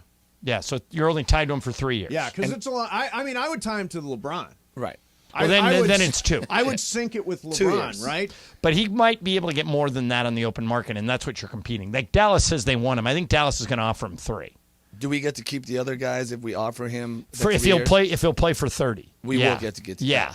But if he won't play for 30, if he's looking for 47, next year LeBron makes 48, and the year after that he makes 52, and so does AD. Kyrie's eligible for 47. Right. So, but I would say I don't think every team's going to make Kyrie an offer. If you could do a 1-and-1, that would be the ideal. That would be the ideal. All right. Game of Games brought to you by Jacob and Ronnie. Yeah. Call Jacob. Winning matters. That's why after an accident, you go to calljacob.com or you call 844-24-JACOB. That is 844-24-JACOB. Jacob, congratulations. Wait till I tell Cedric Maxwell that he won a game of games. He'll lord it over me forever. And we'll see you next week, Jacob. Coming up next is Super Crosstalk. ESPN AM 710 Los Angeles. KRDC AM 1110 Pasadena, Los Angeles. K256CX 99.1 FM Pasadena, Los Angeles. It's the greatest segment in LA sports radio history. Oh my God. When the shows come together for magic on the radio. It will only grow stronger. Super Crosstalk. Are we ready for Sedano and Cap to join Mason and Ireland? Super Crosstalk begins. Super Crosstalk, presented by Coors Light. Coors Light, made to chill. It's time for Super Crosstalk. Sports Talk. It's the Love Boat! There you go. Love Boat in the house. Shadano in the house. Day after the Lakers get eliminated from the Western Conference Finals, they get swept by the Denver Nuggets. Shadano, you were working this series. I mean, I looked at it and thought just Denver's better. They are. Yeah, but, I mean, I kind of was trying to apply that before the series and even into the playoffs. I'm like, this is a different Denver team than what you've seen in the past. They're good. Yeah. They know their roles. Jokic is amazing. George, are you working the finals? I'm not. I may Okay. end up at a game just in If Miami makes it. If Miami All goes, right, I so would imagine SportsCenter may send me for something. basically, I think Denver should be favored. They're really, really good. 100%. I have an uneasiness picking against Jimmy Butler. I Where agree. are you? And I would agree. I think I have an uneasiness picking against Jimmy Butler and Eric Spoelstra at this Right. point. I mean, Eric Spoelstra may end up getting 2 coaches fired in this cycle. I know. It's unbelievable. He's like Neo in the Matrix right now. Yeah. Like, he's the best coach in the sport. So, By the way, I wanted to ask you about something. Yesterday, somebody asked Spoelstra about the Did Cappy just undrafted bolt players. Or what? He just love boats and leaves? yeah, he's supposed to come in eventually. Yeah. But And he- Spoelstra he had said, a great I don't response. give an F. Yeah. And he seemed almost offended by the question. He said Why? that well, because he says those guys have been around, most of them, since the bubble. Like, he's like, Yeah. they're no longer undrafted players. They're veterans. They've been here at least 3 years, So I think it's a tribute to them that they were undrafted. Yeah, I love that about Austin Reeves. Well, he said that. He said initially that's fine, but now they're proven players in this league. so he took it as an insult on their behalf. Yeah, Yeah. He says he thought it was insulting. I think it's a very hard series to pick because Denver has the best players, but Miami has Jimmy Butler, who is. And they're It's going to get Jimmy You can't even. Butler And they have the Tyler Hero and they back. have the best coach. And they're going to get Tyler Hero back. So I think it Oh, would he is actually. coming back? Yeah, I don't he'll be think the finals is a sweep. I think that game those finals are more competitive. Can I do a shout out while you're in the Yeah? middle of, yeah. Of So course. I got approached by a guy today who actually kind of sought me out. His name is Brandon Rodriguez, and the reason Hi, Brandon Rodriguez. Hello, Brandon Rodriguez. He's a very loyal listener to the show. Mm-hmm. He has a new job with a company called Caragem that makes massage beds. Oh, okay. That's So up Ireland's alley. That's up Ireland's alley. Wait a minute, this is a whole new level. Yeah. I need to know more. Yeah. So I am going to try the massage bed to see if I can one up your massage. I need an chair. immediate report on Yes, this. I will absolutely give it to you. But I congratulations. will be in the massage chair tonight after a long, not as long as I wanted, 4-game Brandon Western Rodriguez, Conference these are final. Nice now, work, though, man. Brandon. Yeah. If it would have been, like, no offense, if they were going to lose in 5, I'd rather them lose in 4. Right. Yeah. If they're going to lose. Yeah. But I thought they had it. If Cap, you didn't go last night, did you? I did not. Wait, Yeah. we need your mic on. Cap, you okay? Jorge. No, I'm all right. All right. I got him. Why'd you love boat and leave? I just love boated you. Yeah, you love Right. You know, some people motorboat. I love boated. No, that was like Mason at the game last night. He ghosted out in the middle of the second ghosted quarter. out. In the middle of LeBron's greatest half of his career. It's like Kaiser Soze. You really left at that Yeah, time? it was like Kaiser Soze. Why? Yeah.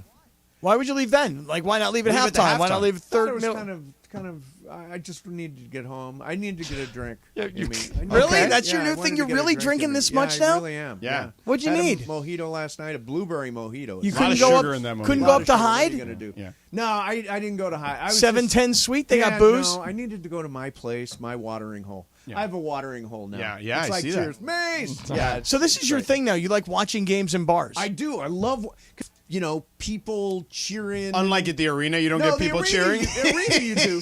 They have bars at the arena. Here's Yeah. the thing. I don't mix drinks and work. Oh, okay. I've learned my lesson. Yeah. So when you're at the bar watching the game, that's not working. But if you're there were you there with a credential? Yeah, I was. Oh, okay, Yeah, I that's was there. different then. And I went to the suite, and I didn't have a chair and Yeah. all that stuff. Oh, okay. Yeah. Yeah. But it was a fun environment while I was there. Yeah. Yeah. Cappy, so this would normally be a Cappy kind of night. Big time. You have no idea how much I regret not being there last night. Love both the game 4, right? Yeah. Bad. Bad. Couldn't do it. Yeah. Couldn't make it Now, last night. somebody told me to ask where you were at some type of competition this weekend. Was I? I don't know. I was told to ask you. No. What kind of competition? Somebody said, "How did you do?" Well, and so I to said, "What speak. was he doing?" So to speak. Oh, my God. No, Did I get it wrong? He was at the trial of the century. Yeah, Oh, yeah. trial of the century. I had my own personal trial of the century. Yeah. Are you allowed to discuss it? What do you want to know? What was the subject of the trial? You don't want to know that. Okay. Who won? Did you Don't know yet. Did you emerge Or are you happy with your performance? I feel like I'm somewhat happy with my performance. Somewhat Are happy. you the suey or the suer? I'm the. Oh my God. Or is this more than like Mason? Mason has had a history of this, and it's like don't talk about it ever. I'm prevented from talking about it. You are? Yeah. I think it'd probably be better for me not to. Okay. Believe it or not. Restraining order? Well, could just be like a whole thing, you know? Yeah, okay. I don't want to get. You don't want a whole thing. It was a competition. Like a half a thing. Yeah, half a thing. But no, I mean, maybe you'll share a little more Later. Shadano and Like Cap, Doug but Llewellyn was not standing there. He was not. Here comes Scott Kaplan. You know, somebody told me that Doug Llewellyn made 6 figures for that gig. for I him. Believe it. 6. Yeah. Yeah. Like you think 7? I don't know. He was a star of. Vanna makes 7 for turning the letters. Still to this day? Oh yeah, Well, makes that's like more than that's a 20 million. gift. Yeah. That is a What? gift. Yeah. She's Vanna White. Bro. Turning the letters is a gift. Yeah, 20 million? Yeah, somebody told me she makes more than 20 Let million. me tell you something. Sajak always says that wherever he's been, the first question he gets is, "Where's Vanna?" And he's like, "You think we just travel together all the time?" What does he Like, make? If she's making 20 million, what's he making? Way more. He's And you know who the richest person in syndicated TV is? I mean, I don't know, but now I'm Steve going to guess Harvey? Steve Harvey. Steve Harvey, yeah. It's Judge Judy. Oh, yeah, she makes owns, 135 she or owns something. all the rights to Yeah, all yeah. of her stuff. Yeah, it's like 100 and something million. Over 100 million a And year. that's like the number 1 rated, like late afternoon. Kind My of show. wife watches it every day. You're she kidding. records it. You're kidding me. Is it still on like 4 o'clock? Wow. Yeah, she Good watches for it her. Right every when day. we come on. Even the kids watch it with her sometimes. Oh, my who God. I miss Yeah. a lot. I miss Wendy Williams because she was yeah? always on the TV screen when we were in here talking. Didn't she like spin off the planet? She did. She had some problems, and then they gave the show to somebody, a Sherry Shepherd guy. Oh, yeah, I don't Sherry know who Shepherd. that is. Stephen A. Smith was on with Sherry Shepherd. Oh, is that right? Yeah, that's where he got in trouble. Rihanna thing. Oh, Yeah. that's right. Johnny I, you Excuse me. Hey now, Excuse me. Was that you after the Was water? that you? That was Wendy Williams burping and farting at the same time. On the air. Yeah, Oh, wow. On the air. Yeah, I've never done that. that's a gift. I mean, You've only right just there. farted. Right, I've You're never a both little, and you're a farted little, at the same you're a time. little jealous. that Yeah, she big pulled time. that I'm off. going to Yeah. try it today. Yeah, go for it. Johnny I, but you're talking about like Judge Judy having all the rights to that show, right? Yeah. Let me tell you what I saw the other day. I saw Air. I loved it. Oh, what'd you think? What did you think?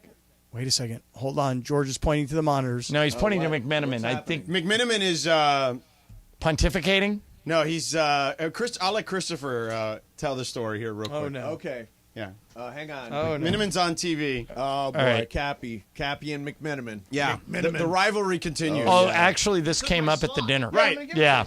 Yeah, he won't come on the show today.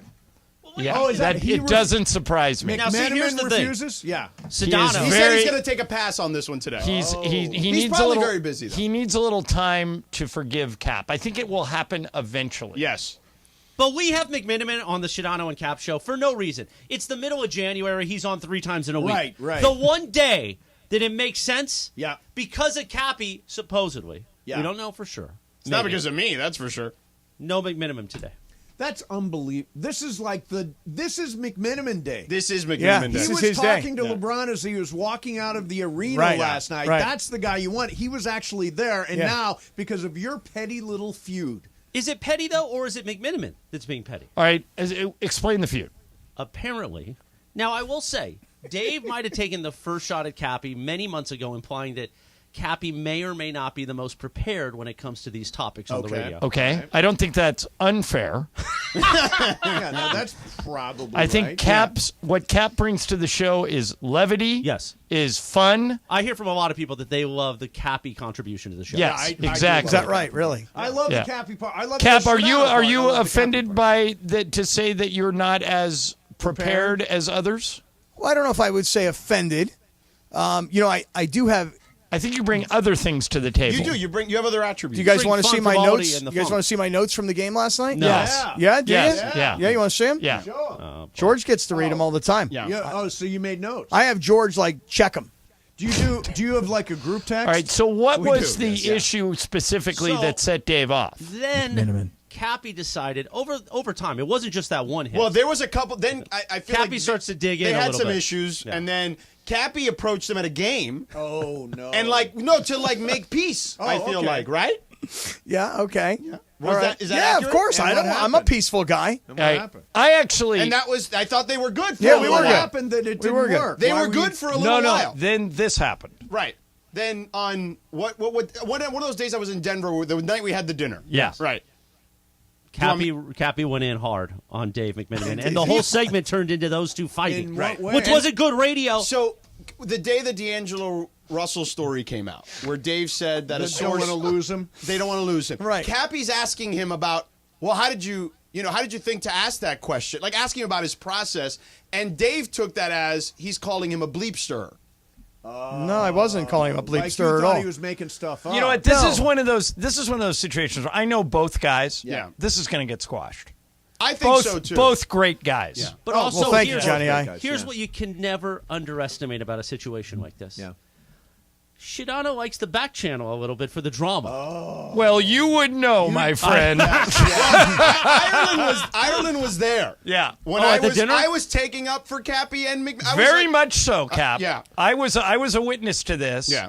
And matter of fact, the compliment he was trying to get Dave to explain kind of what you are, and either me or you threw out, you're like Stugatz on Cappy doesn't Dan like when you Lebitard. say that. No. He doesn't like that. And you bring the funny. Yeah, you bring the funny. That's what he bring means. levity to the show, Yeah. and it's not, you're not trying to be mean in any way. Yeah, and Not it at wasn't all. malicious. It was not malicious. And you don't have a radio whiteboard where you're drawing up You're not Steve plays and all Buscemi that at the stuff. end Yeah, of exactly. what Adam Sandler movie was that? Yeah, this thing will get squashed. Yeah. Well, here's what happened is, so Dave came on and he had this report that said that the Lakers front office was concerned that they would lose D'Angelo Russell if they didn't start him. He did not say the Lakers front office. He said a source. Okay. So excuse me. See, this is where it happens. See, right. The man's a journalist. So when he comes on there and say, Dave, like, I don't know, maybe D'Angelo Russell, like, is there something we should know that he's considered a guy who's got a big ego or something like that? Maybe Lindsay can find the actual, or Laura's finding it, Oh. and we can hear the back and forth was interesting. I will say this. Well, even Dave did admit, he goes, it was probably very good radio. Yeah, well, so I don't just trying think I don't think this is past the point of being repaired. No, I think you're still there. Who are you calling? Are you McManaman? Are you going to FaceTime him? Yeah, I'm You're FaceTiming FaceTiming He already said no. He took a pass. Yeah, So right, but that's to us. now you're This is to kind of us. being a No, it jerk. could be sneak attack. Could be sneak attack. No, but now you're being a jerk because he already said no. Oh, but this is crosstalk. This is you and me. Did he send you to voicemail? Yeah, he did send me. Yeah, to let me. voicemail. Okay, That's Laura's going to play the cut. Go ahead. Okay. Dave, I'm curious. When you say that, just so people understand, because I actually am curious also, like, are you standing there and having this conversation, or are you actually asking about it? And if you're asking about it, I'm curious, like, what leads you to wonder, can D'Angelo handle this? Like, we all talked about the ego that, the previous Russell had on this team, Westbrook. But was there something that was leading you to believe that D'Angelo would have an ego issue? Nowhere in my reporting was ego used, and my AI program didn't tell me to ask the question. I have many, many conversations in the context of any night or any day or any shoot-around or practice or post-game scenario, and you listen to what you're being told. I don't know. The journalists are just so uptight. They're so questioning his. And what am just I questioning? Your tone is also so condescending. I Why? feel like at Why times. is it condescending? Okay, let me ask you guys a question. It's like you're trying to be Brian Gumbel. Does everybody know how it works? Like I don't know. Is he standing around? A few people are talking. Yeah, but he's not going to reveal that. Yeah, I mean, you don't want him to. He can't reveal his sources. I'm not saying reveal your sources. Reveal how he gets the information. I think that's interesting. That's the magic. Of I was McManaman. curious. I said it 3 times. Yeah, but you did. You did. That probably didn't help. By the way, and then it just kept becoming escalating in. Well, I was just curious and blah blah blah. Yeah, He wouldn't drop it. It was Yeah. implied. I mean, he's a guest in your house when he comes. Here's on the show. reality. You should treat him respectfully. The other 364 days of the year, we don't need Dave on the radio station. Yeah. We love it when he joins, but today we need him. We do. And now, because of Cappy. because of that, then Yeah. that was just the beginning of it. That's sad. Is it really because of me, or is it because of him? No, it sounds like It's because you're gutless. Oh, really? Not because he's gutless? No, you can't call him gutless. He's a made man. Oh, he is? Yeah. Oh, he's made? He's a great guy. He's a great guy. Does that mean Tim Bontemps is coming on? No, I said Ramona. Jovan Buha. That's what I said. I'm a much bigger Jovan Buha No, guy. I think he's going to be on. Jovan Buha He's doing the guy. whole hour of Lakers talk tomorrow With night. I Sliwa, think. yeah. Oh, is he the whole hour? Jovan Buha and Slee are like this. They're two peas in a pod. Full hour. Yeah, look, Laura says it too. Jovan Buha and Slee. Yeah. So you guys got Bergie and Baby Bergie together today? Well, we're Well, trying Tyler's been up on a lot. Tyler, we're trying to establish a brand for him, and right now we don't know what to do. Yeah. I don't know. You got to mold him. The two of them are like twins. He's like clay. It's just like a piece of clay. He's a big sports guy. Like he puts a lot of sports on the rundown. Oh, on the rundown, yeah, he puts all sports on the He's rundown. guys talking sports. Oh, he's dot. Look, he's really smart. Yeah, and he's actually low key funny. And listen, he brought Bergie today coffee, a sandwich, and a cookie. Wow. And he brought me 3 topics for the show. Toppings or topics? How many So does Bergman bring you every day? Used. So that means Bergman in total, had a slow day. in total, Wow. Bergman brought up a topic like once in 1978. Oh, okay. Oh, come on now. Nah, he does more than that. That's more than that. John took so much pleasure in saying that. He had a big smile on his face. John's in a great mood today. I know. Well, because the season's Yeah, over. It's time for Cancun. I know. I can breathe. Yeah, right. Get those gummies, buddy. Yeah. How many milligrams are you at this point? I'm like 20 every night now. I'm Nice. like I've got Go a for problem. it. Yeah, that's what I'm talking about. Mason wants me to go to 30, and last night I couldn't even fall asleep. Really? I watched that Oh, go stupid to 30. Hulu show about Go to 30. Randall Emmett. Yeah, go to 30. I watched Air. Air's good. I know. Oh, yeah, that's where. Is Sonny so you Vaccaro liked still it? alive? Yeah. Yes. Oh Yes. yeah. He was on this. He's friends with Michael. Have you watched Obsession on Netflix? Do I need to? Yeah, you more than anybody needs What to. is it, trashy? You and I will connect on that. Okay. Look at this. Don't insult Windhorst. He's coming on at 4:30. Wendy, how do you? He's 'cause I'm calling us curious. from the arena in Miami. I'm curious. One time I was doing a show with Jeff Katz, and I know. I heard the whole story, and that got like really sideways heated. Well, really and fast. by the way, like people always bring that up, like Jeff Katz knew before Windhorst knew that LeBron was coming. I'm like, there's certain things these guys can't say, even if they've got a hunch. Right. You know what I mean? Yeah. Exactly.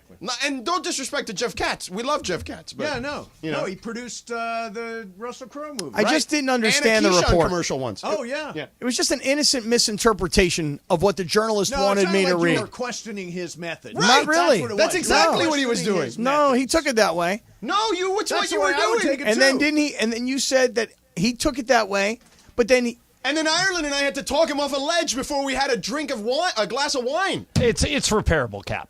Like, it's repairable. like you and Dave Miller? That was Yes. that See, was, David Miller and I repaired whatever that was. repaired. Okay. Yeah. So Dave Miller yesterday. I saw him yesterday again. Coach Miller. Still isn't fixed with Steve Hartman, though.